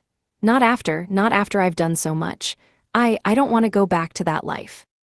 I have no desire to be that individual. There's no comparison to the two. The drug addict Rene Enriquez and the individual today are two different individuals. Deputy Commissioner Mahoney. All right, and I noticed that one of your submissions was a relapse 2 prevention plan. Do you intend if you are given a 3 date, do you intend to go to AA or anything like that, or 4 just work it on your own, or 5 Inmate Enriquez? No, I've actually talked to an 6 individual who I work with in one of the law enforcement 7 cases. He just passed he's got his 8 doctorate in psychology now. He's gonna be going into 9 private practice. I asked him if he would treat me once 10 I got out. I talked to this individual. He's one of 11 the case agents. One of the major cases I'm working on, 12 a federal case, from Orange County 13 Sheriff's Department. There's another, 14 Northern California. I did a presentation 15 with her, and she does all kinds of substance abuse 16 counseling. I asked her, but I plan to utilize all the 17 resources available to me provided by the Marshals and 18 the WoodSec program. I mean they provide 19 complete counseling in the WoodSec program. I 20 guess the acclimation process. The 21 reintroduction to society. The Marshals take you through 22 a strengthening process including psychological 23 evaluations, lie detector tests. And I plan to take 24 advantage of those processes, and I will 25 participate in the NA/AA as well. If I could do so, with maintaining my anonymity. Presiding Commissioner Singh, we're gonna take a brief recess at this time. The time is approximately 11 a.m. and will go off record. Deputy Commissioner Mahoney. All right, back on record. Presiding Commissioner Singh, thank you. The time is now approximately 11:10 a.m., and all of the parties have returned to the hearing room that were present before we took a brief recess. And, Commissioner Mahoney, I believe you were having a discussion with Mr. Enriquez. 4 definitions. Definition 1, 115s. California Department of Corrections and Rehabilitation CDCR, form used to document rule violations by inmates. Definition 2, 128. A form used to document minor rule violations. Definition 3, controlled substance, a drug. Definition 4, introduction of controlled substance into an institution, bringing drugs into jail. Deputy Commissioner Mahoney. Yes. Okay, sir, so, dealing with the issue of recovery, disciplinaries, you've been disciplinary-free since your last hearing. You do have a total of, I counted 9 115s. I noticed the last panel referenced 10. I don't know where they got an extra one from, but the last one was back in 04, and that was I referenced earlier about it was the introduction of controlled substance into an institution for the purpose of distribution and sales. Inmate Enriquez. They had referenced 10 because there was one from March of 05 that they weren't aware was reduced to a 128. Deputy Commissioner Mahoney. Oh, okay. Thank you for that. So, you remained disciplinary-free, sir, but that was the one they were concerned about, and usually I don't focus on disciplinaries that are that old, but it is. I would say my biggest concern with you also would be relapsing into drugs. I don't think you're gonna go back to Mexican Mafia at this point, but I think you might go back to using drugs if stuff doesn't go your way. So, why don't you just elaborate a little more on what's gonna happen if, say, you get out there, and the jobs dry up or it's not quite as great as you thought it would be on the outside? Definition. Debriefed, providing detailed information or intelligence about an organization or criminal activity after leaving it. Inmate Enriquez. I'm gonna go through college, number 1.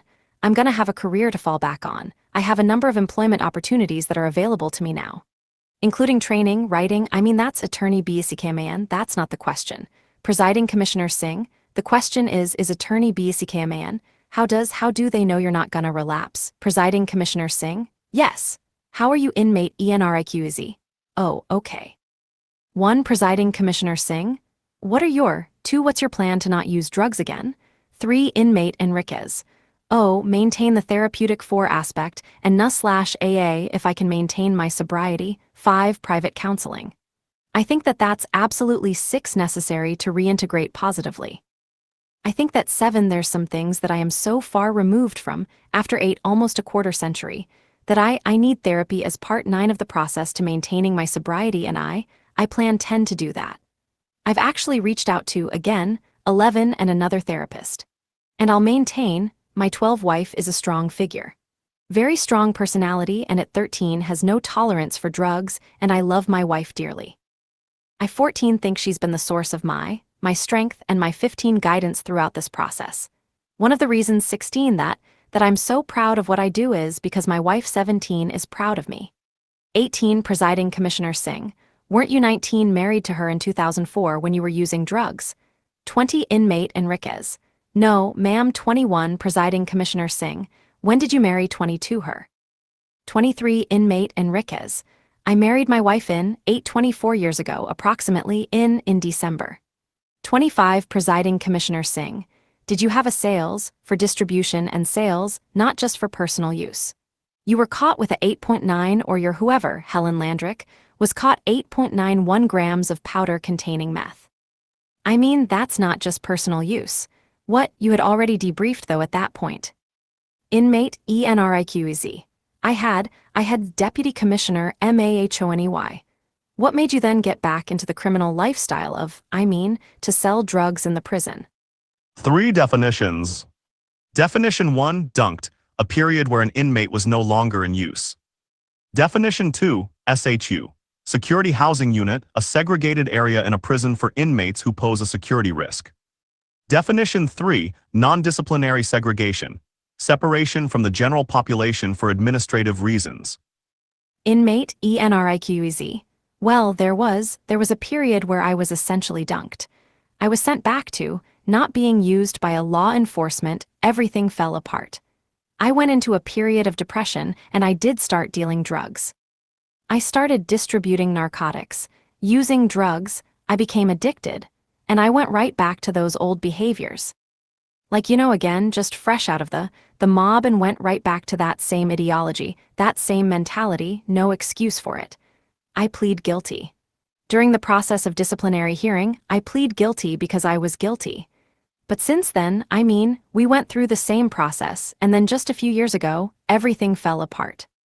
I was brought back right here to the SHU. I was placed on non-disciplinary segregation.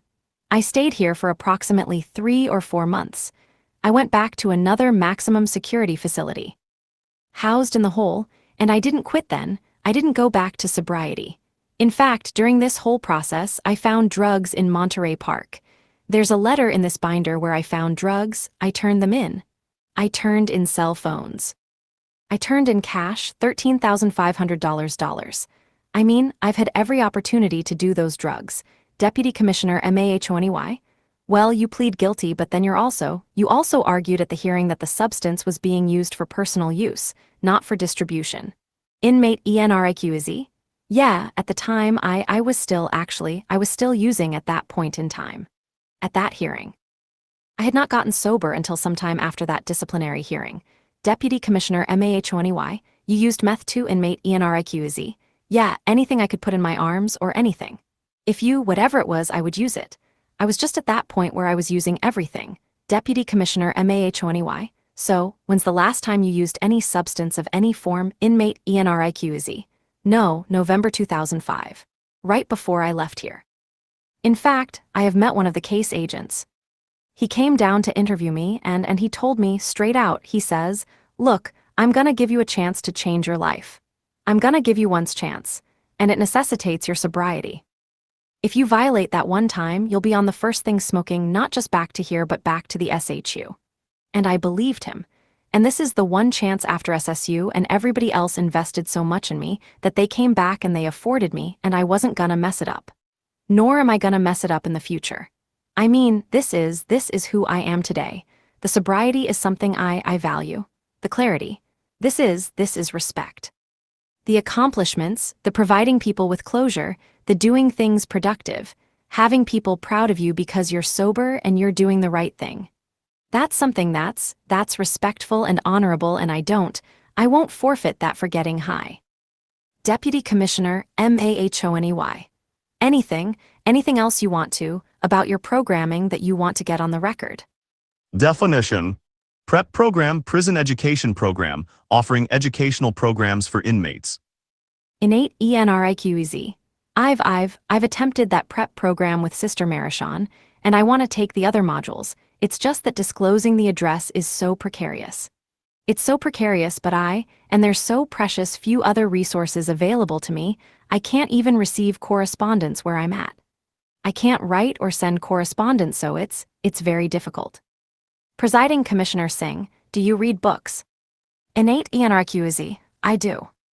Presiding Commissioner Singh, what kind of books do you read? Innate Enriquez. I read my daily devotional, my daily reader, the Bible. I read a lot of casework. I read a lot of those books. I have a very extremely limited library where I'm at. It's not a facility like this. It's a Presiding Commissioner Singh. Okay, so you're able to get work. You're able to get documents given to you. You can't tap any one of your handlers on the shoulder and say, "Hey, can I get a book that will help better myself?" Innate Enriquez. I could go purchase them. Presiding Commissioner Singh, so have you thought about doing that? Innate Enriquez. I can, ma'am, and I did the last time I came here. I had received the big blue book. I had the big blue book, and I have the 12 steps on my desktop. I have the 12 steps on my desktop. I mean, Sister Marichon sends flyers to my wife to have, like a quarterly. The resources, they talk about stories, personal testimonies from the addicts that have recovered and become successful after their parole. But it's not really in-depth in terms of self-help literature. Presiding Commissioner Singh, do you have internet access? Definition. Inducement, a thing that persuades or influences someone to do something. Inmate Enriquez. No, ma'am. I am restricted from internet access as it could be a security compromise or violate protocols, which would be considered an inducement by defense attorneys. Presiding Commissioner Singh. Okay. All right. Well, that's what seems like you're able to get materials when law enforcement agencies want you to review things. Inmate Enriquez. Aha, affirmative. Presiding Commissioner Singh. So, what I think this panel is trying to figure out is why aren't you trying to get some type of self-help book or something that will help better you as opposed to just reading about gangs all the time? Inmate Enriquez. Well, I received the modules from Sister Marichon, but those aren't in depth. Have you seen the modules that they send? These little Presiding Commissioner Singh, I've seen them. Inmate Enriquez. Pamphlets that are basically some questions and you answer them based on your opinion and your experiences. And the Blue Book is essentially the Blue Book. It's testimonies from past addicts and alcoholics that have experienced a life of drugs or alcoholism and now experience sobriety. But I guess I could ask one of my handlers to do that.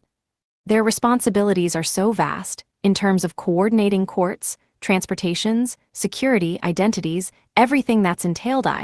I would be very hesitant to place another burden on them. It's just so difficult for them as it is, ma'am. Presiding Commissioner Singh, how about asking your wife? Inmate Enriquez. I could do that. I could ask my wife to get me self-help materials. I guess she could download it from the internet. But I thought that I was doing pretty good with the work that I've done. I've accomplished quite a bit of NA/AA. I've done counseling with a psychologist in Pelican Bay State Prison. I've completed modules and PrEP. I've done quite a bit, an extensive amount of work. In fact, some of the work I do is with intervention, and part of that is for youth at risk and youth with substance abuse. I have quite a bit of work that I've done with a variety of different organizations, and I do that way, sharing my experiences. In fact, Escondido PD and the Family Intervention Team, within the past 6 months, came down and gave me a bunch of questions for a bunch of middle school kids. They were editing this video, creating a video for youth at risk. Youth that dealt with substance abuse. They asked me to give my biography in a sense, so I recontribute those ways. Presiding Commissioner Singh, okay. And I think the concern for this panel is you were faced with a situation and you fell back into the use of drugs. So, what we're trying to be convinced of is that you have the plan in place, you have the tools in your toolbox that if there is a trigger, some sort of depression, you've had depression, that you're able to recognize those signs, and you know what you're going to do so that you don't go back down the path of looking for narcotics. Does that make sense? Definition: NCIC, National Crime Information Center, is a computerized database of criminal information. Inmate Enriquez. Yes, ma'am. And I have that plan in place. I know that if I fall into the depression, if I meet a disappointment, that those are things that normal, everyday individuals deal with on a regular basis. The wrong thing for me to do is to run and get high. Oh, I give up on this because I got fired. I didn't get that speaking engagement for NCIC or, the Southern California Gang Conference. So I'm gonna go get drunk today. That's just not in the cards. I have such a well-established social support and law enforcement support group, that's just almost impossible for me now. I interact with law enforcement on a daily basis. You see, my law enforcement activity, those are just meetings on cases. If I had come in here, or if they had seen me even a little not normal, it would be readily and immediately known. Presiding Commissioner Singh, and you're talking about external controls that you have because you deal with law enforcement. What are your internal controls? 4 definitions. Definition 1, ASU, Administrative Segregation Unit. Definition 2, Protective Housing Unit, specialized units where the inmate does not have access. Definition 3, Sodom and Gomorrah, cities that were synonymous with sin and destroyed by God. Definition 4, Triggers, events that cause a person to abuse drugs again. Inmate Enriquez. Well, those internal controls are recognizing the triggers. The lack of maturity that I had experienced as an individual who's abusing illicit substances, being angry, emotional, hungry, lonely, tired, those are all triggers that are potential revisiting locations that are associated with drugs in the past. Like the hood, the connection, all these things are all triggers, and I know that just here, as in here, when I opted to remain in ASU. I had the option of going either to General Prison Population Yard and SNY when I returned or going to SHU. I opted for PHU, the Protective Housing Unit. I don't want to be on these general population yards where there's drugs. Where there's actually a little Sodom and Gomorrah out there.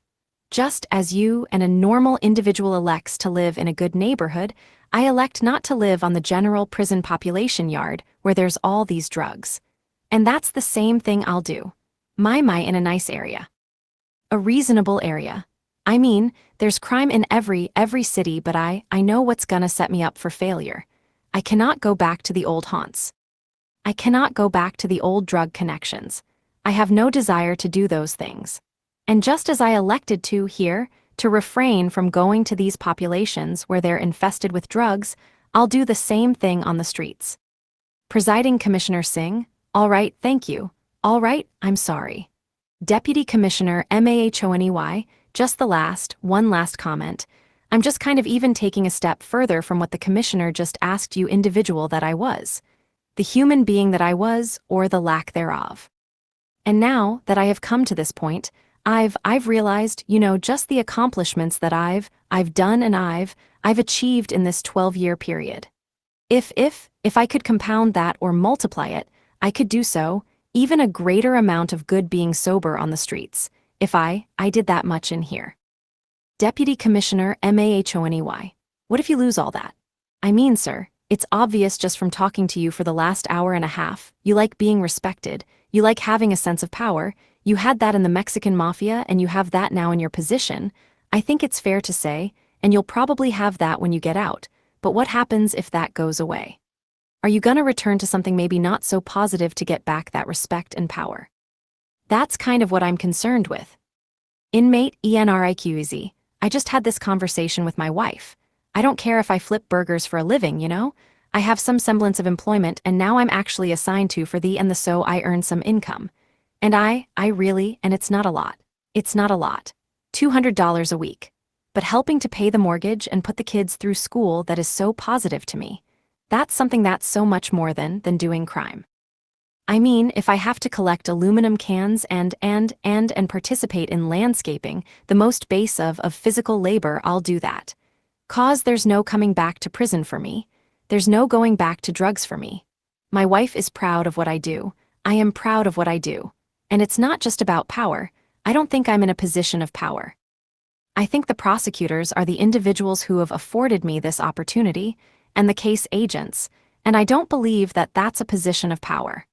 I believe I'm fulfilling a role that's necessary, and they've given me an opportunity that's not been afforded to another inmate. And I appreciate that. I recognize that. I am humbled by the fact that they continue to use me in so many cases. So even if it's McDonald's, sir, that's what I'll do. DEUTY Commissioner MAHONEY, all right. Well, that's all I have. Unless you guys have questions, we can move on. Presiding Commissioner Singh, Commissioner LABAHN, DEUTY Commissioner LABAHN, Mr. Enriquez, during this portion of the hearing, we're gonna discuss your plans for parole, where you plan to live. Will it your first wife was not involved in? Inmate ENRIQEZ. No, she was the mother of my children. She was not involved in Deputy Commissioner LABAHN. What's her status today, Mr. Enriquez? Deputy Commissioner LABAHN. Things okay between you? Inmate ENRIQEZ. We're okay. I mean, we're amiable. I mean, we don't fight or anything like that. I think we rarely talk. I mean, on occasion we do. If Deputy Commissioner LABAHN, it's not a relationship with conflict or inmate ENRIQEZ. No, there's none whatsoever.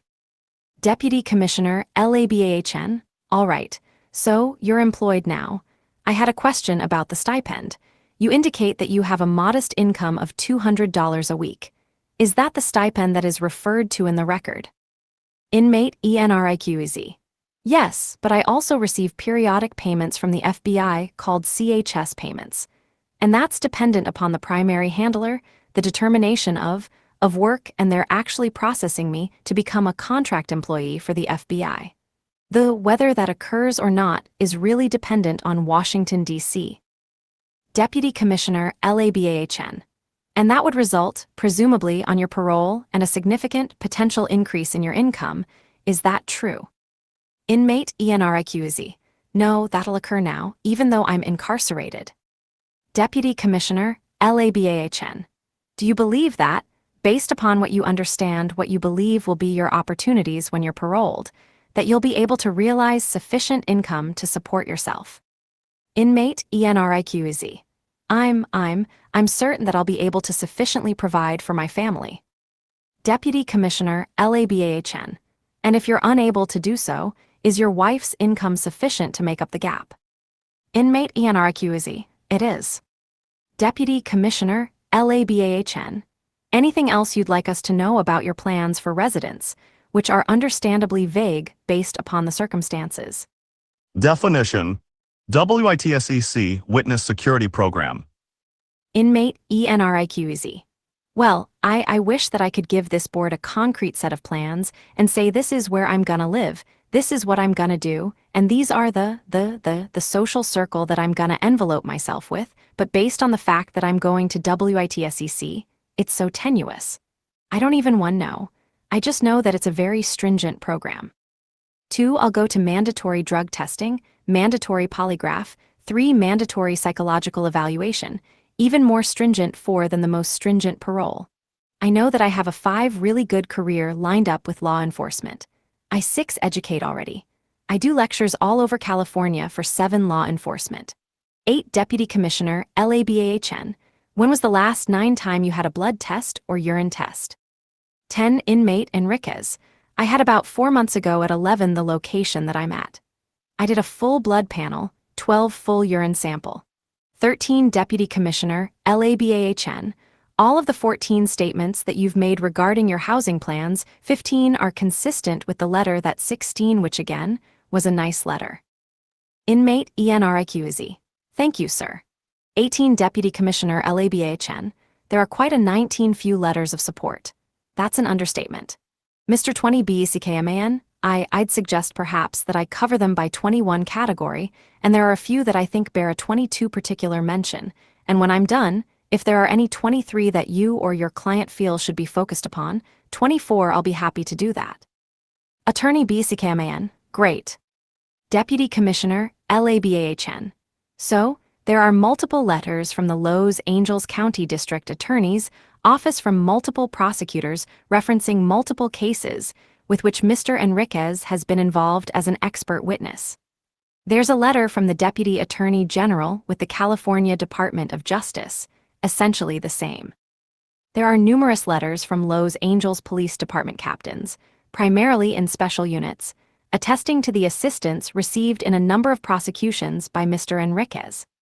There are letters from the current Ventura, Los Angeles, and Orange County District Attorney's offices acknowledging and documenting specific assistance provided prosecutions in those counties by Mr. Enriquez.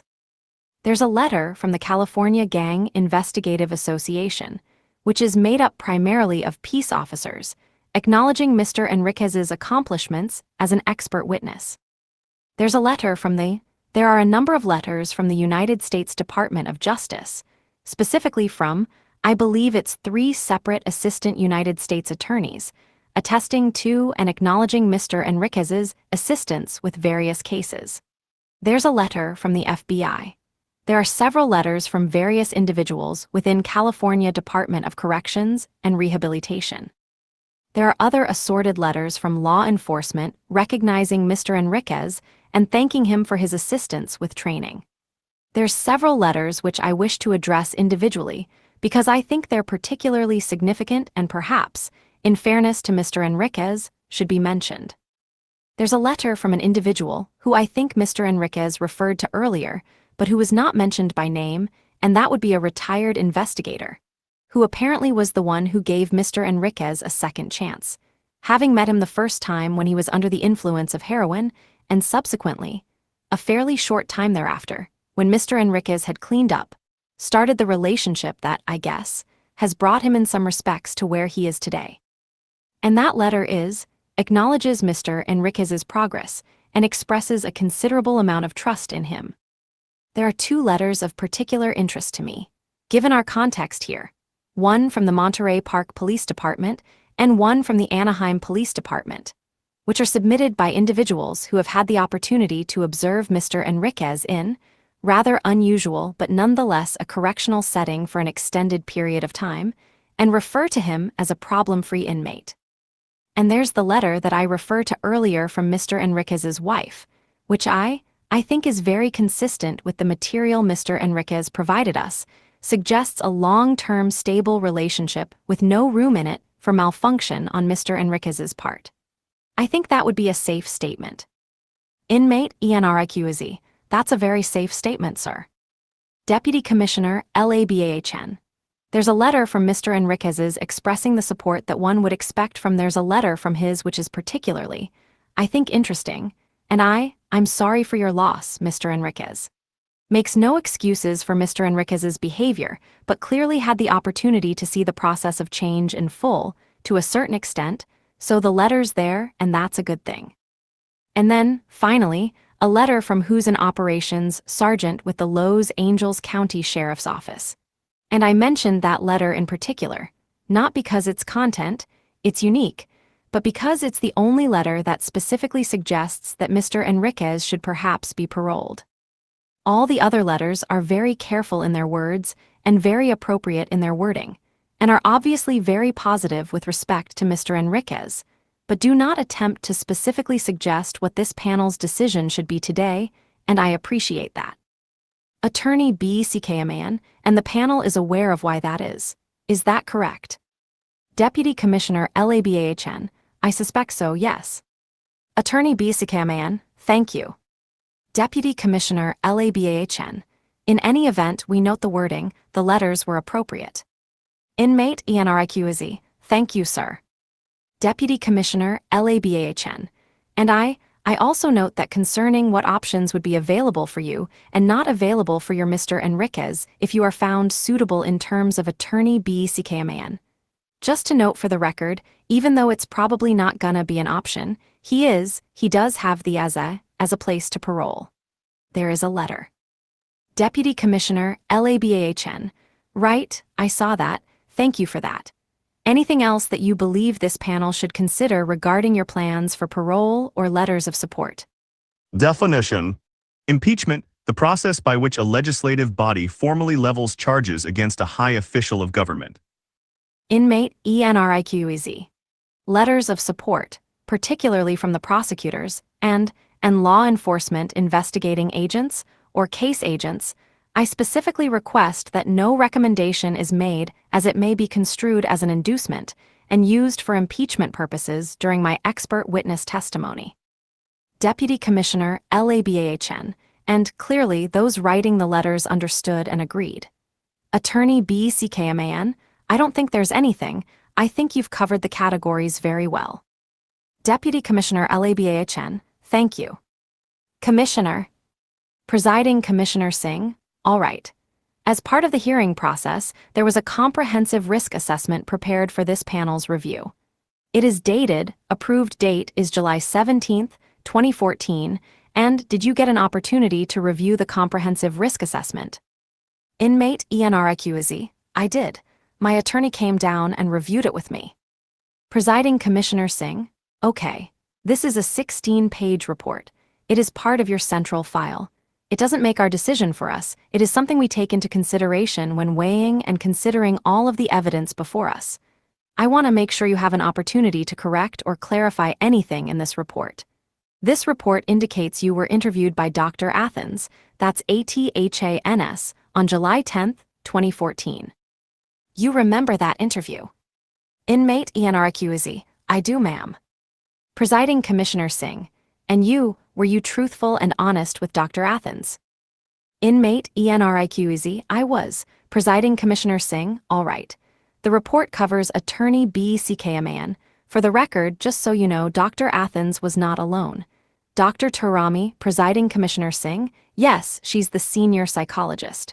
Attorney BCKMAN. She was actually there for the interview as well. Presiding Commissioner Singh, it's noted. All right, it's a 16-page report. It covers pretty much everything we've already been discussing today, goes through your childhood and development. It discusses all of your education, drug/alcohol history, includes your adult development, which includes your criminality and your association, affiliation, and membership in the Mexican Mafia. The summary does a clinical assessment. There was nothing noted of mental health concerns by the clinician. She did note, which I thought was interesting, that although you were aware of the purpose of the current evaluation, she said that you wish to exert a sense of control over the interview process. Inmate ENRIQEZ, I do not recall attempting to exert a sense of control. I think she maybe got me on alpha mode. I was just coming out of a presentation with a Los Angeles District Attorney's office. Transitioning from the room to the interview, and maybe the adrenaline was running high, and that may have been a contributing factor. Although, I don't actually recall trying to exert control over the hearing. Presiding Commissioner Singh, she also thought you presented with an air of grandiosity in both your speech and interpersonal manner. Inmate ENRIQEZ, I did not know I did that, but I apologize if I did. Presiding Commissioner Singh, okay, all right.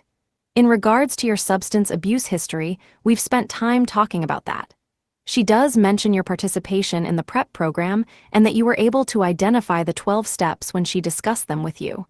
You mentioned to her that at this time in your life, you're the happiest you've been. Inmate ENRIQEZ, ever, hands down, doing a life sentence, I have never been a happier human being in my entire adult life. And I told my wife that this morning. I told her, you know what? I am the happiest man I've ever been, and that's not because of my abilities, it's because of the people that got put in my path. Definition. Diagnostic criteria, standards and guidelines used to diagnose mental disorders. Presiding Commissioner Singh, Dr. Athens notes you do meet the diagnostic criteria for antisocial personality disorder, which does include a pervasive pattern of disregard for and violation of the rights of others, and the presence of conduct disorder, which was prior to the age of 15. She notes your institutional adjustment by way of your disciplinary history. She makes note that it is plausible that you have perhaps directed others to engage in antisocial behaviors at your behest, and perhaps you weren't always written up for those types of behaviors. Is that an accurate assessment on her part? Inmate Enriquez. That's completely accurate, ma'am. Deputy Commissioner Mahoney. I meant to ask that earlier and I forgot. Is it safe to assume, sir, that in your role as member of the Mexican Mafia, you ordered hits on other people, you ran drugs? Attorney BCK. I don't know if I can let him answer the one about hits because there may be statute of limitations. There's no statute of limitations on those things, so I'm gonna suggest that he takes the Fifth Amendment with regard to part of that question. You want to answer about non-homicide activities, go ahead. Inmate Enriquez.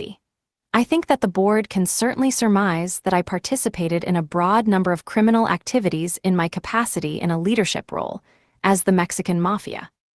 Deputy Commissioner Mahoney. Typical of what would, as far as a leader of the Mexican Mafia. Inmate Enriquez. Yes, sir, and I'm not trying to be disingenuous. Deputy Commissioner Mahoney. Fair enough. Definition. PCLR score. Psychopathy checklist revised is a psychological assessment tool used to assess. Inmate Enriquez. I think one of the things is that this may become discoverable at some point and be used for impeachment purposes, so I'm kind of ginger on that. But I'm not trying to be disingenuous with this board at all. Deputy Commissioner Mahoney. All right, I'm sorry to Presiding Commissioner Singh. Oh no, it's okay. All right. Dr. Athens concludes her report by doing an assessment of risk of violence and utilizes the Historical Clinical Risk Management version 3 instrument, and basically that talks about historical. So it talks past, present, and future. So she does an analysis of historic factors. She notes that you did have a pretty violent past, violent attitude, antisocial behavior for several number of years. She, again, notes that you did meet the criteria for antisocial personality disorder. She summarizes the historical facts of your affiliation with the Mexican Mafia. She did note that your PCLR score was less than 1 standard deviation below the mean of United States male inmates, and below the cutoff or threshold commonly used to identify dissocial or psychopathic personality. Let's see, she notes by way of clinical factors, she discussed, basically, insight and awareness with you, and she notes that you have demonstrated insight or awareness into the motivating and causative factors of your life crime as well as prior criminality. She also talked to you about, basically, why you felt you engaged in this pattern of criminality. And you told her it was drugs. Is that accurate, Inmate Enriquez? I think that was the portal to everything. I think if I hadn't used drug, I wouldn't have taken this path. I think drugs had such an effect on my life, on my ability to rationalize clearly. And again, I'm not making excuses. The drugs didn't just make me do all these things. I just think that was an extreme contributing factor in my behaviors. Presiding Commissioner Singh, what else was a contributing factor? Inmate Enriquez. I think, again, my lack of maturity, my lack of pro-social goals, my desire to be wanted and accepted by a surrogate family gang which is completely criminal, all those things were contributing factors. Presiding Commissioner Singh, you did note to Dr. Athens that part of your change began when you saw the program on television where children were being intentionally murdered. Is that accurate? Inmate Enriquez. That's accurate, ma'am. As I've stated to this board today, it was an epiphanic moment. I mean, it was like a light bulb going above my head. This is what this is about. This is who you are. Presiding Commissioner Singh, and when you were engaged in criminality, you never gave thought of the children you were impacting by your selling of drugs to people, by you murdering people who could have children? Inmate Enriquez. That awareness didn't come till years later, ma'am. I was abandoned myself that complete gang life of, that was my life. The awareness, the realization came in incremental steps kind of like growing. Each event is a little growing event. Somebody taught me this, went to this trial and I talked to the victim's family. I talked to my expressing people things to me. I think it was all incremental. But at the time, when I was drug-addled and just an individual who's less than a human being, no, I don't think that I had ever given those things consideration. I want to be completely honest with this board. Presiding Commissioner Singh, you lacked empathy. Inmate Enriquez, I think that I lack empathy. I think that, yeah, I did lack empathy. I think that an individual participating in those kinds of crimes, you have to lack empathy. Presiding Commissioner Singh, how do you feel about it today? Inmate Enriquez, badly. Very badly. There's no way I can take back what I've done. There's no way I can minimize my role and the families that I've impacted. But I continue doing what I'm doing and attempt to give back to society. There's no way I can undo all the harm that I've committed. I know that I've done wrong. Presiding Commissioner Singh, have you made a list of people you've harmed? Inmate Enriquez, I have made that list in my head and I've attempted to make amends with them whenever possible. In fact, one individual, while I was in federal housing, and we were discussing something and he was talking about a robbery. And I looked at him, I says, I committed that robbery. And it was his parents that were robbed, drug dealers.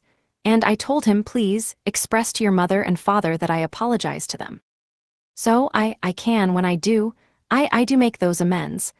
The list is extensive and in some instances I'll never be able to make amends. So I do the scorched earth practice by, giving back to the community with the intervention work. The testimony, that's how I try to give back, 'cause I think it would probably be life-threatening to go to other individuals and try to make amends to them. They might want to report to the mafia where I'm at or something. 2 definitions. Definition 1, Static 99R, actuarial assessment tool used to assess the risk of sexual recidivism.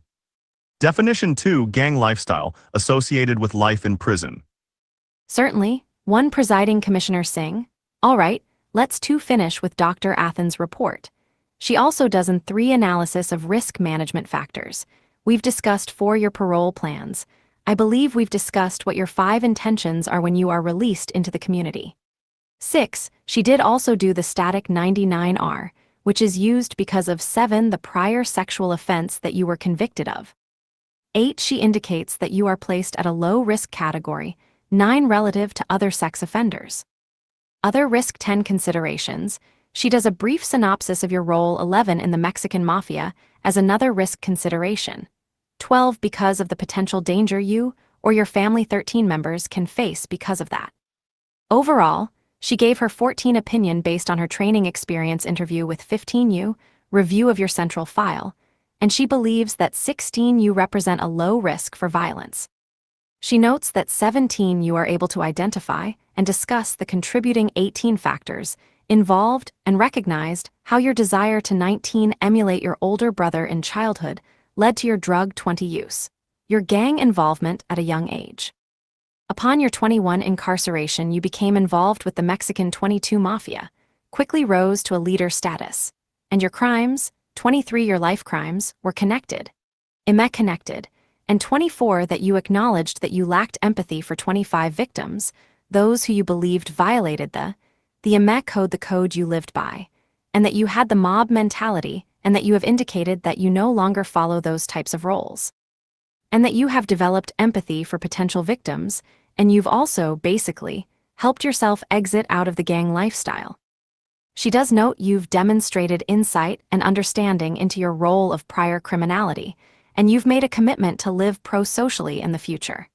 Any part of this report, Mr. Enriquez, you believe needs further clarification or discussion? Inmate Enriquez, no ma'am. Attorney BCKMAN, just one thing, Commissioner, 'cause you mentioned under the historic factors you mentioned the antisocial personality disorder diagnosis. I just want to note that further down in the paragraph where she talks about that, she states, quote, and this is on page 10, to his credit, he debriefed from the gang, has made significant efforts to live pro-socially, as evidenced by his behavior over the past decade. Although he has a history of antisocial personality disorder, the qualifier, small quote, improved, end small quote, is noted, end quote. Presiding Commissioner Singh, okay, I reviewed that. Attorney BCKMAN, okay, I just wanted it on the record. Presiding Commissioner Singh, okay, all right.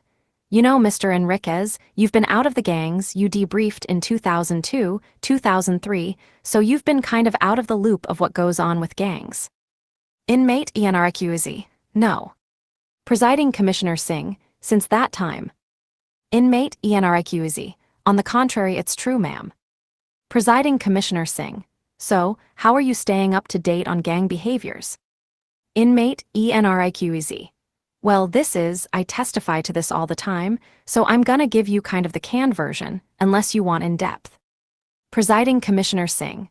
I want to know how in 2014 and beyond, you're still going to be effective in helping law enforcement when you're not in the day-to-day activities of the Mexican Mafia, or prison gangs, or criminal street gangs. Definition. RICO case. Racketeer Influenced and Corrupt Organizations Act is a United States federal law that provides for extended criminal penalties and a civil cause of action for acts performed as part of an ongoing criminal organization. Inmate Enriquez. Well, as a 17-year member, I had my subjective experience as a Mexican Mafia member. I know how the Mexican Mafia works, I know its history, I know the rules, and I look at that, every piece of information that I evaluate, either 186.22 or any other RICO case. I use that straw to see that inmate Enriquez. They do it all the time. I've cooperated in maybe a couple hundred cases, ma'am. And each case involves this type of communication. Thankfully, the prosecution hasn't lost. I'm not just specifically a prosecution witness. I'll testify for the defense. Presiding Commissioner Singh, have you? 3 definitions. Definition 1, inculpatory, evidence showing someone is involved in the crime. Definition 2, pro bono, providing services free of charge. Definition 3, mitigate, make less severe. Inmate Enriquez. I have testified 3 times for the defense and particularly in a death penalty case, but the standard is this: I will testify for the defense, given the same conditions that the prosecution has in disclosing all my findings to the prosecution as well, so they can't suppress it if it's inculpatory. And I'll do it pro bono. In other words, I testify to the truth. I will not sculpt my testimony for payment. All my cases, the past 40 cases have been prosecution. 2 of them were when I was an active Mexican Mafia member, when I testified for the defense, and the other defense testimony came after the prosecution had called me as its expert witness. The defense called me during the penalty phase of a death penalty to mitigate the, responsibility of his client. Presiding Commissioner Singh, okay. All right, Commissioner Labahn, questions. Deputy Commissioner Labahn, I have a couple. Harking back to the sex crime, inmate Enriquez. Yes, sir. Deputy Commissioner Labahn. Many years ago, you indicated that when you saw the victim crying, you realized you and your crime partners, both of your crime partners had done something horribly wrong. When did you truly understand what you had done that night? Inmate Enriquez. I think during the process of it. I mean, when I seen the fear in her face, I knew that this was wrong. We were all intoxicated. Everybody had consumed large amounts of alcohol and PCP, but I knew. Deputy Commissioner Labahn, I guess, okay, and I think that's pretty much what you said before. I'm curious about the fact that after realizing that what you had done then was horribly wrong, you hurt someone, admittedly different from what you did subsequent to that, but you went on to live a life of crime for many years after that particular incident. How did your view of that incident, that crime, with that girl in that car chain? Inmate Enriquez. It was something that I considered reprehensible. Something I was personally ashamed of. I never wanted to participate in something like that again. Deputy Commissioner Labahn, were you ashamed of it even when you were inmate Enriquez? When it started, it was something Deputy Commissioner Labahn. Were you ashamed of it even when you were an active Mexican Mafia member? Inmate Enriquez. Oh, certainly. I was ashamed of it. I'm still ashamed of it today, and if I could take back anything, I'd certainly give back the lives of the victims, but that's the one thing I go back and just change because I know the ramifications that it has on that one individual. Deputy Commissioner Labahn. You will be required to register pursuant to Penal Code Section 290, correct?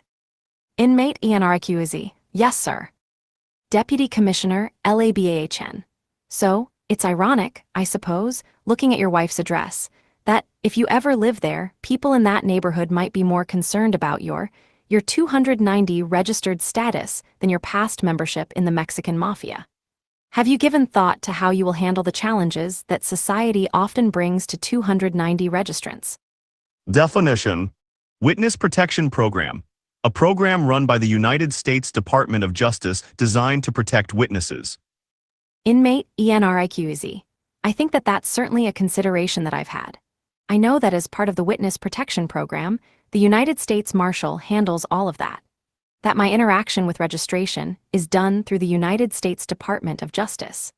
I will essentially be an individual who's in society under Marshal's custody.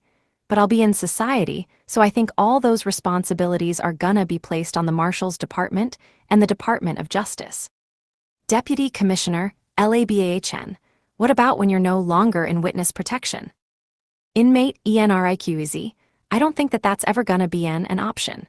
I think part of my testimony early was that people stay on the list forever. That there's no statute of limitations for what I've done in terms of the damage I've done to the Mexican Mafia.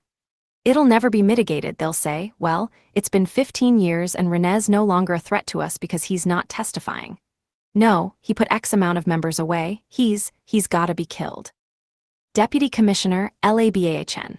So, what I hear you saying, correct me if I'm wrong, is that the challenges that other individuals might face as 291 registrants, regardless of what the crime was, and to yours, I'm aware of what yours was of course, will never be a particular challenge to you because you anticipate 4 remaining in the Witness Protection Program for the rest 5 of your life.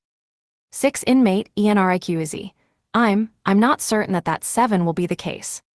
I think that with complete certitude I could not say that because the Marshals could determine 10 years from now that there's no longer a 10 viable threat, that the Mexican Mafia's been destroyed 11 by prosecution. I think that's unlikely, but it's 12 a possibility, so I will face challenges, and I'll 13 address those challenges as they occur. I'm 14 cert, I see the news. I see some registrants that go 15 through public outcry. Certainly I'll work with, if it's 16 comes to that point, with members of the Department of 17 Corrections Special Services Unit. 2 of those members, 18, are here today that I've worked with in the past, 19 Deputy Commissioner LABAHN. All right, thank you. Inmate Enriquez. All right. Deputy Commissioner LABAHN, Commissioner. Presiding Commissioner Singh, Commissioner MAHONEY, any questions? Deputy Commissioner MAHONEY, nope. Presiding Commissioner Singh. All right, as part of the hearing process, we did send notices to the criminal justice agencies involved in investigating and prosecuting your case. We do have a representative from the District Attorney's Office, and at this point of the hearing, Mr. SHIDLER, any clarifying questions for the panel? Deputy District Attorney SHIDLER. No, I have no clarifying questions. Presiding Commissioner Singh. Mr. BCKMAN, any clarifying questions? Attorney BCKMAN, no. Presiding Commissioner Singh, all right then, we are ready for closing statements. Mr. SHIDLER. Attorney BCKMAN, can I request a 2-minute restroom before we do it? If you'd rather not I'll try to hold it. Presiding Commissioner Singh, no, well, as long as you're giving a quick closing we can take a break. Attorney BCKMAN, my closing's pretty quick. Presiding Commissioner Singh, all right then, we will take a 5-minute quick recess.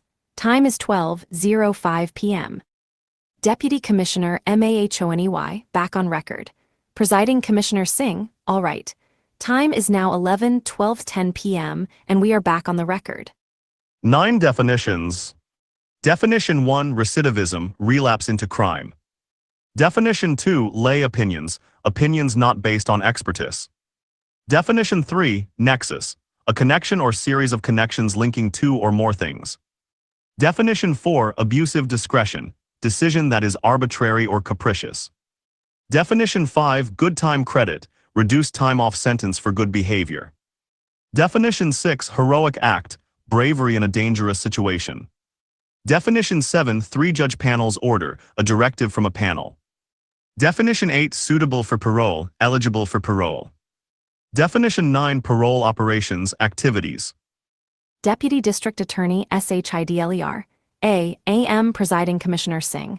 PM 12:10 PM Deputy District Attorney SHIDLER. Oh, I'm sorry, it is. I apologize. Presiding Commissioner Singh. All right, everyone's back in the room that was here before we took a brief recess.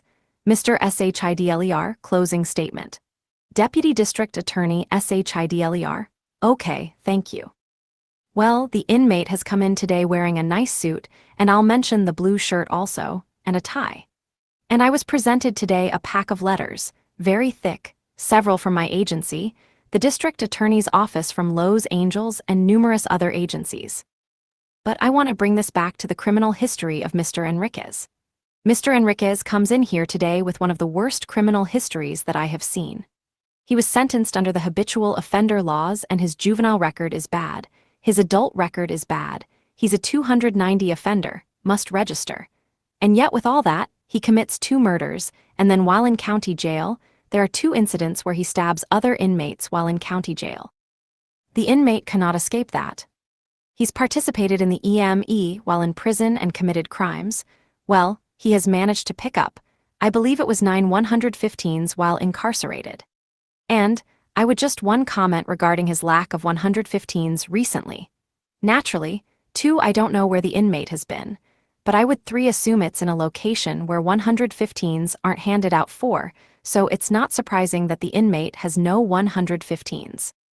He 5 has volunteered on several occasions during this hearing. 6 that he is an accomplished author, that he has lectured. 7 and I'm sure that's all true, but there are other 8 things that have to be considered.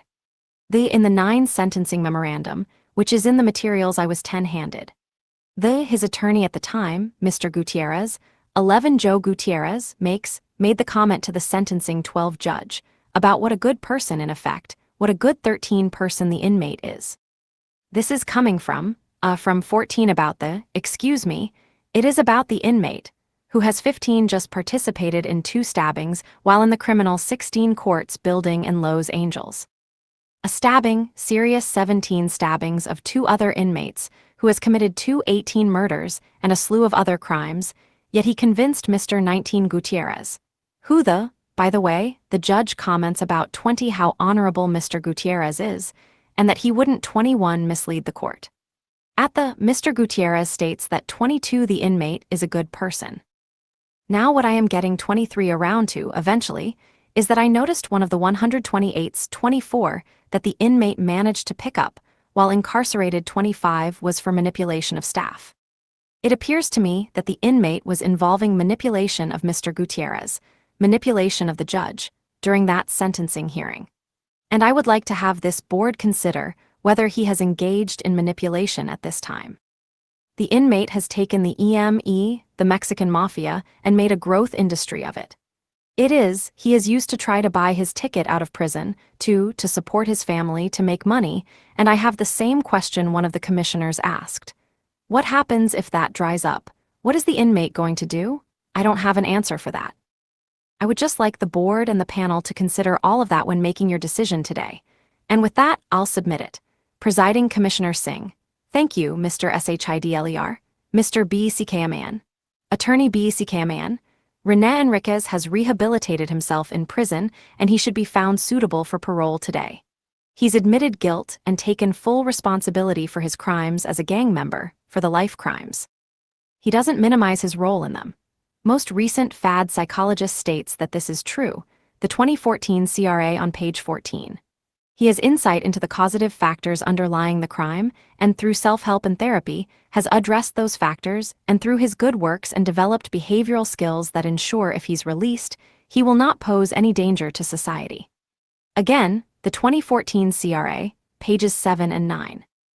Actually, go back and look at the 2005, pages 11 and 14, the 2010 CRA, pages 7 and 9, and the 2005 psych evaluation, page 15. He's demonstrated in his testimony, he's demonstrated it in the insight statement that he submitted. What I'm gonna focus on is the single, overwhelmingly significant factor demonstrating my client's suitability for parole is his remorse for his crimes. He's demonstrated that in his letters to the victims, in his testimony. But what separates Mr. Enriquez from any of the over 1,000 or so lifers I've represented is the acts he's performed to show remorse and make amends for his crimes. Now first, I want to make clear that I'm not disparaging any of my other clients, many of whom have performed and are continuing to perform wonderful, selfless acts, but Mr. Enriquez has taken making amends to an entirely higher level. While still in Pelican Bay, he assisted the warden in securing a truce between Inmate and rival gangs. He founded Protect. He debriefed, providing invaluable intelligence concerning the inner workings of Inmate. Since 2002, he's provided assistance in gang prosecutions in the form of expert testimony, case support, and training of numerous law enforcement agencies including the LAPT, LA County Sheriff, the FBI, Bureau of Alcohol, Tobacco, and Firearms, CDCR, Office of Correctional Safety, Special Services Unit, California Commission on Peace Officers Training, multiple county district attorneys' offices, several United States District Attorney, United States Attorney's offices, the National Gang Intelligence Center, the Federal Board of Prisons, the offices of the Governor and Attorney General of California, the California State Legislature, many sheriff and police departments, several gang investigators associations, several field offices of the Immigrations and Customs Enforcement, the Federal Gang Task Force, the FBI's Cryptanalysis Unit, and several universities. He teaches courses on Inmate and other major prison gangs online at UC Irvine's School of Sociology. He co-authored a book, Urban Street Terrorists, The Mexican Mafia and the Sureños, and collaborated on the book, The Black Hand, a biography of his life in Inmate. He collaborated with the FBI and NGIC in production of a CD-ROM called La Inmate, which details the methodology and culture of Inmate and Sureños, and is being distributed free to law enforcement and criminal justice professionals in the U.S. and 5 Latin American countries. He lectures to law enforcement groups on gang-related issues. He's created videos and provided other expert assistance for the Gang Reduction Youth Development Program, created by the Los Angeles Mayor and Chief of Police. I suppose that's a meal ticket. I suppose one could consider that manipulation, but I don't think so. I think it's way too much. It's way beyond what anyone would have to do, way beyond what anyone would have to do just to get out of prison. He's got a death sentence on his head, and his family's head, too. You've read letter after letter from prison officials and various law enforcement officials who speak of the work he's done, he's continuing to do, and will keep doing for the rest of his life. I agree with District Attorney, his life crimes and his priors are as bad can be. To even attempt to paint him differently would be insulting to the victims and the intelligence of everyone in this room. And he had unstable social history. And that's all I'm gonna say about his historical record at this time, other than given his rehabilitation in prison, they happened way too long ago to provide a nexus to his current dangerousness. Cause I'm gonna discuss more in a few moments. He's upgraded educationally, developed several marketable skills. I've already talked about those. Could he have taken more self-help and therapy, I suppose? But where the psychological evaluation is one favorable, and it doesn't mention the need for more, it's 2 not some evidence that he didn't sufficiently 3 participate. Case after case has said most recently 4, and his 115s are too 5 old to even discuss at this point. He's 52. At this 6 age, the probability of recidivism is vastly reduced. 7 study after study, excuse me life terms, background 8 noise, recidivism rate of all felons. His parole plans 9 are realistic and favor suitability. I'm not gonna discuss them anymore. I mean, he's got jobs, places to 11 live, he'll be adequately taken care of. In this 12 particular case, we're gonna request not an out of 13 county parole, but we request that the county of parole 14 be decided by the parole division in conjunction with 15 the U.S. Marshal Service and the United States 16 Department of Justice. Dr. Athens, in her 2-month-old 17 report, found him to be a low risk of violence if 18 released. She determined that he has a polysubstance, polysubstance use disorder. They changed it 20 in DSM-5, in controlled environment remission, and ASPD-21 improved. Under the clinical, no predictive factors for 22 recidivism. Under risk management, he has a viable 23 relapse prevention plan, and his static 99 is low. He 24 was denied 3 years ago, primarily based on a relapse 25 he had in 2004 and 2005 due to stressful events in his life. The board wanted to make sure that his continuing substance abuse-free life was genuine and that he could handle significant stress without relapsing. Since that hearing, as you've discussed today, he's been in very stressful situations and he has handled them well without relapsing. He has worked hard on his relapse prevention plan. He knows his triggers. He has a cognitive liberty interest in release on parole, and he's entitled to a decision made by a board not acting in an arbitrary or capricious manner, which you would be doing if you were to substitute your lay opinions for his current dangerousness for those of his recent psychological evaluators that was held by our California Supreme Court in the Chaputis case. Basically, what it all boils down to is there still a nexus between the boxer and Rene Enriquez today? I think it's clear that there's not. I'm not gonna quote from the CRA, just review pages 14 and 15 that talks about the primary reasons why there isn't a nexus. Pick any letter, memo, or chrono from law enforcement, prison officials, that has been discussed at this hearing, and you can see the 180-degree change Rene Enriquez has made to his life since debriefing in 2002. The magnitude and scope of the work he has done, including saving 2 lives, helping to put many members of Inmate in prison, clearly shows that there's no nexus between the criminal who committed the life and countless other crimes and the man who sits before you today. He will pose no discernible risk to the public if released. As strenuous as the conditions of parole are, they pale compared to the conditions Rene Enriquez must adhere to in federal WITSEC program. And as severe as are the consequences of violating parole, they also pale in comparison to the consequences if he screws up in WITSEC. He has a contract on him. So long as he remains in WITSEC, he and his family are safe. But if he screws up, he'll be expelled from WITSEC. If that happens, he's essentially a dead man, and the only question is when, not if, the contract will be fulfilled. Normally, economic arguments mean little in these situations. Yes, it cost a lot of money to house a lifer, but public safety may compel spending that money. Here it's different. Whether or not Rene Enriquez is given parole, he'll continue, but we've shown you how dramatically more expensive it is to take care of his security when being brought from prison to court, and when he is transported while on WITSEC. Thus, economic considerations are appropriately weighed in this case. The question of certain you're asking, or you will ask yourselves, just as this previous panel did, and as the district attorney rightfully did, is whether or not the good that Rene Enriquez has done over the past 12 years balances out the crimes he committed. It's a fair question.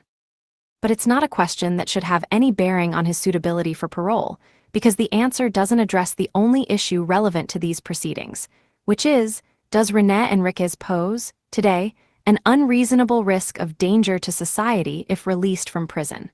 And the only answer to that question is no. The last sentence from Dr. Athens' report on page 15, I'm gonna quote that. The seriousness of Mr. Enriquez's criminal history is duly noted and cannot be overlooked. However, it is the opinion of the undersigned that the significant changes and the dynamic factors have mitigated his overall risk. I'm gonna close by talking about Butler term setting because it's an important issue in this case. For Title 15, Section 2405, there are circumstances and mitigation of the base term, and because of that the board must impose the mitigated term. Simply, all the economic and societal benefits that would accrue should Mr. Enriquez be given parole be negated, or he to be given a base term that ends in the future. It's clearly within your discretion to set his term in such a way that he would be entitled to immediate release after the necessary review period, on parole to the federal WITSEC program. Mr. Enriquez's 3 terms all run concurrent. Thus, it would be unreasonable, and possibly an abusive discretion, for the board to set his base term from one of the 15 to life sentences, and then make him serve up to 20 years of his 20 to life without parole term, after having served his time on the 15 to life. If you run the 15 to life, Where Mr. Enriquez did the killing, you use C, participating victim, direct. B, which is a 16, 17, 18-year base term, use the midterm for 204 months. The worst-case scenario, you give him 96 months for the second life term. You're talking about a 364-month term. He served over 258 months. But the board does not have to give him time for the concurrent crimes, which I believe is warranted in this case, especially given the three-judge panel's order of February 2014, requiring the board to identify deserving lifers with parole grants and release dates in the future for immediate release. Now, under Title 15, Section 2410, you can award him more than 4 months good time credit per year, where the inmate's, quote, participation, performance, participation, or behavior warrant. The basis for doing so are exceptional work performance or other exemplary conduct. I submit that Mr. Enriquez's performance since debriefing warrants additional good time credits for the years from 2002 on. Finally, under CDCR guidelines, the Secretary of CDCR can grant up to 12 additional months to reduce a sentence when the inmate has performed a heroic act in a life-threatening situation or has provided exceptional assistance in maintaining the safety of a prison. The criteria are saving a life, testifying for the prosecution, providing exceptional assistance. Mr. Enriquez has done all three. He saved 2 lives. He's testified in 30 to 40 cases to date. He's worked with CDCR in securing prisons throughout California. Because of that, you can knock at least 33 years off of his base term.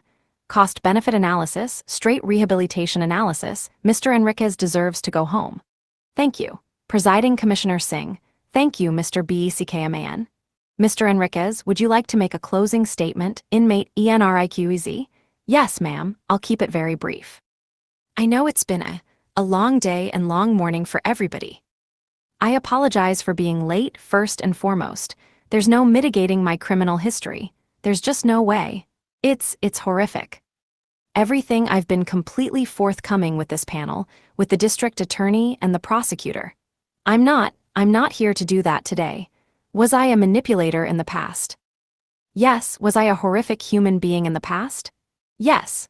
But I'm not being disingenuous with this panel today. With the commissioners and deputy commissioners, this board, I am completely genuine. Who you see today is Rene Enriquez. I am truly, truly remorseful for what I've done. I am sorry for what I've done. I cannot undo those things. I cannot do the past, but I can contribute to the future. I can contribute to dissuading other individuals from participating in this, and that's my path. I have made my decision for life.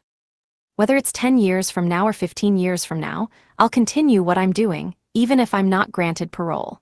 But I pray that this board does grant me parole. I think that I can contribute so much more from the streets, as a free man, to the church, to law enforcement, to academia. But again, I am not trying to mitigate my responsibilities or trying to minimize my past criminal history. There's no way I can do that. I just want this board to understand that the man you see today is genuine. There is no manipulation in this. This is all true. Thank you very much. Presiding Commissioner Singh, thank you, Mr. Enriquez. At this time, we'll recess for deliberations. The time is approximately 12:35 p.m. and will go off the central file. We also took into consideration the 2 additional documents that were submitted at the 3 beginning of today's hearing. And as well, we took into 4 consideration the testimony that was presented here 5 today by you, Mr. Enriquez. We also took into 6 consideration any of the written responses received from 7, the public. And we noted that the LA County DA's 8 office did participate in the hearing today, and they did 9 express their views in regards to a finding of 10 suitability today. The fundamental consideration for 11 this panel in making this parole eligibility decision is 12 determining whether or not you are a person who is still 13 a threat to public safety if you were to be released 14 from prison at this time. Today the panel read and 15 considered a lot of information that was available to 16 us. We kept in mind the legal standards that we must 17 follow, and this panel has determined today that Mr. 18 Enriquez, you do not pose an unreasonable risk of danger 19 to society or threat to public safety, so we are finding 20 you to be suitable for parole. Our decision today in 21 way diminishes the fact that the crimes you have engaged 22 in are crimes that are especially heinous and atrocious. 23, you have a criminal record that is horrible. You were 24, an extremely violent person. Your criminality started 25 Rene Enriquez, H69471 decision, page 292514, at a young age. You were a person who used narcotics at a young age. You continued that type of antisocial criminal behaviors for a long time. Your actions resulted in violence against so many people. Specifically, you have named victims for the crimes that you have been convicted of and came to prison for, but the victims are countless. You were a person who engaged in such a high degree of criminality that it causes this panel to sit back and think of what kind of a person were you. But today, we recognize that you have engaged in a positive period of rehabilitation. The criminality you've engaged in, your life crime, the 2 counts of murder, the multiple attempts at murder, which were assaults with deadly weapons, those are all things that you can never change. What you can change is yourself, and it has taken you a while, but you have been able to demonstrate to this panel that you've recognized the factors that led you down a path of criminality, and you've identified those factors, and you've changed, and you've engaged in positive rehabilitation. Your testimony today and the record that is before this panel demonstrates you have accepted responsibility for your criminal actions. Not only the life crimes that you were convicted of, but as well as all of the prior criminality you've engaged in, which includes your misconduct while you've been incarcerated in prison. You were a member of a violent prison gang, and you identified that in that role, and in that capacity, you continued along the lines of criminal thinking, and you accept full responsibility for all of the criminality you have engaged in. You have also demonstrated remorse to this panel. You are remorseful for the crimes you've committed, and you've demonstrated that you understand the impact that your crimes have had, not only on the victims who have lost their lives, but as well as the other victims that you committed violent acts upon. The panel also took into consideration that you have engaged in institutional activities which indicate you would be able to function within the law upon release. That is demonstrated by your lack of serious misconduct for a number of years. You have not had a serious rules violation since 2004. So, you have remained disciplinary-free in that regard. You have also received a number of, what are in essence, laudatory chronos, information that was provided to this panel, which indicates you are a person who's able to follow rules and directions and instructions, and you are able to be a productive member of society. Even though you are within a prison, or jail, or confined setting, that you are able to be productive by working with law enforcement agencies, and the fact of being able to assist them in investigations and prosecutions, and as well as the Department of Corrections, your actions have been documented and demonstrated to this panel, that you are a person who will be able to function within the law when you are released. You have made realistic plans for release, as well as developed marketable skills you can put to use upon release. The file before us did demonstrate skills you have been able to put to use, that you've been demonstrated that you are able to use those skills currently in your work with the various law enforcement agencies that you are working with, and you also have realistic parole plans by way of being accepted into a program where you're going to be participating as well in witness protection in essence. Therefore, at this time, the panel has indicated that your primary parole placement, we've just indicated Los Angeles County because that was your county of commitment. However, the Division of Adult Parole Operations will be in conjunction with the Board of Parole Hearings in ensuring that the proper county of placement is identified. And that's something that can be done procedurally. The panel did review as well the comprehensive risk assessment. It's very recent. It was prepared by Dr. Athens, approved July 14th of 2014, and Dr. Athens found you to be a low risk of reoffense in the community. We find that her comprehensive risk assessment is also supportive of our decision today. Commissioner, LABAHN. Deputy Commissioner, LABAHN. I join fully in this decision, and I wish Mr. Enriquez well going forward. Inmate Enriquez, thank you, sir. Presiding Commissioner Singh, Commissioner Mahoney. Deputy Commissioner Mahoney? Yeah, the same. For the record, we did review your confidential file as well. There was a lot of stuff in there. We did look at it, though, just for whoever's reviewing this, and we considered it in our decision. But we felt that you're not a current risk, so Inmate Enriquez. Thank you, sir. 3 definitions. Definition 1, abstract of judgments. Official documents summarizing criminal convictions and sentences. Definition 2, sentencing transcript. Verbatim record of what happened during the hearing. Definition 3, post-conviction credits, time off a sentence. Presiding Commissioner Singh. Yes, after having reviewed all of the documentation before us, and that does include a review of the confidential section of your central file, this panel has determined that Mr. Enriquez, you are a person who does not represent a Rene Enriquez H69471 decision, page 692514 threat to public safety if you were to be released from prison at this time. The panel did engage in a calculation of the term. The term of confinement is set as follows. In reviewing the abstract of judgments from the criminal convictions, reviewing the sentencing transcript, and then going into Title 15, we have determined that the following term calculation applies. You were convicted of 2 counts of second-degree murder. Both life sentences to run concurrent. Title 15 Section 2403C applies. We determined that you had a prior relationship with the victim, and you were the direct cause of death to the victim, and we are referring the first count, which is we also determined that you were on parole at the time of the commission of the crime, as well as being a person who was in a position of leadership at the time of the commission of the crime. The aggravating factors therefore did outweigh any mitigation. The base term of 18 years was aggravated by 1 year for a total of 19 years. Then, in regards to the second count of murder, second-degree murder, the panel did review Title 15, and pursuant to Title 15, Section 2407, we did add an additional term of 96 months for the second life term that you were convicted of. The panel then reviewed Rene Enriquez H69471 decision, page 7925, 14 your conduct and affixed post-conviction credits. The credits are as follows. Based on your life term start date of March 25, 1993, we determined you had 6 years that you were ineligible for credits. Those were the years you received serious rules violations. We also determined that you had a number of exemplary years. You had 3 exemplary years where we awarded you additional 24 months of credits. And that is for the 3 most recent years where you have been engaged in, basically, positive rehabilitative programs. In essence, you were denied parole 3 years ago, and you basically since that point have demonstrated that you are able to handle setbacks in a pro-social manner. The panel also then determined the balance of the years.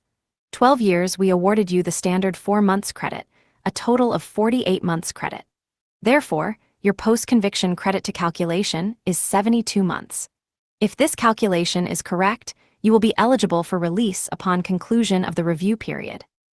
This decision is not final.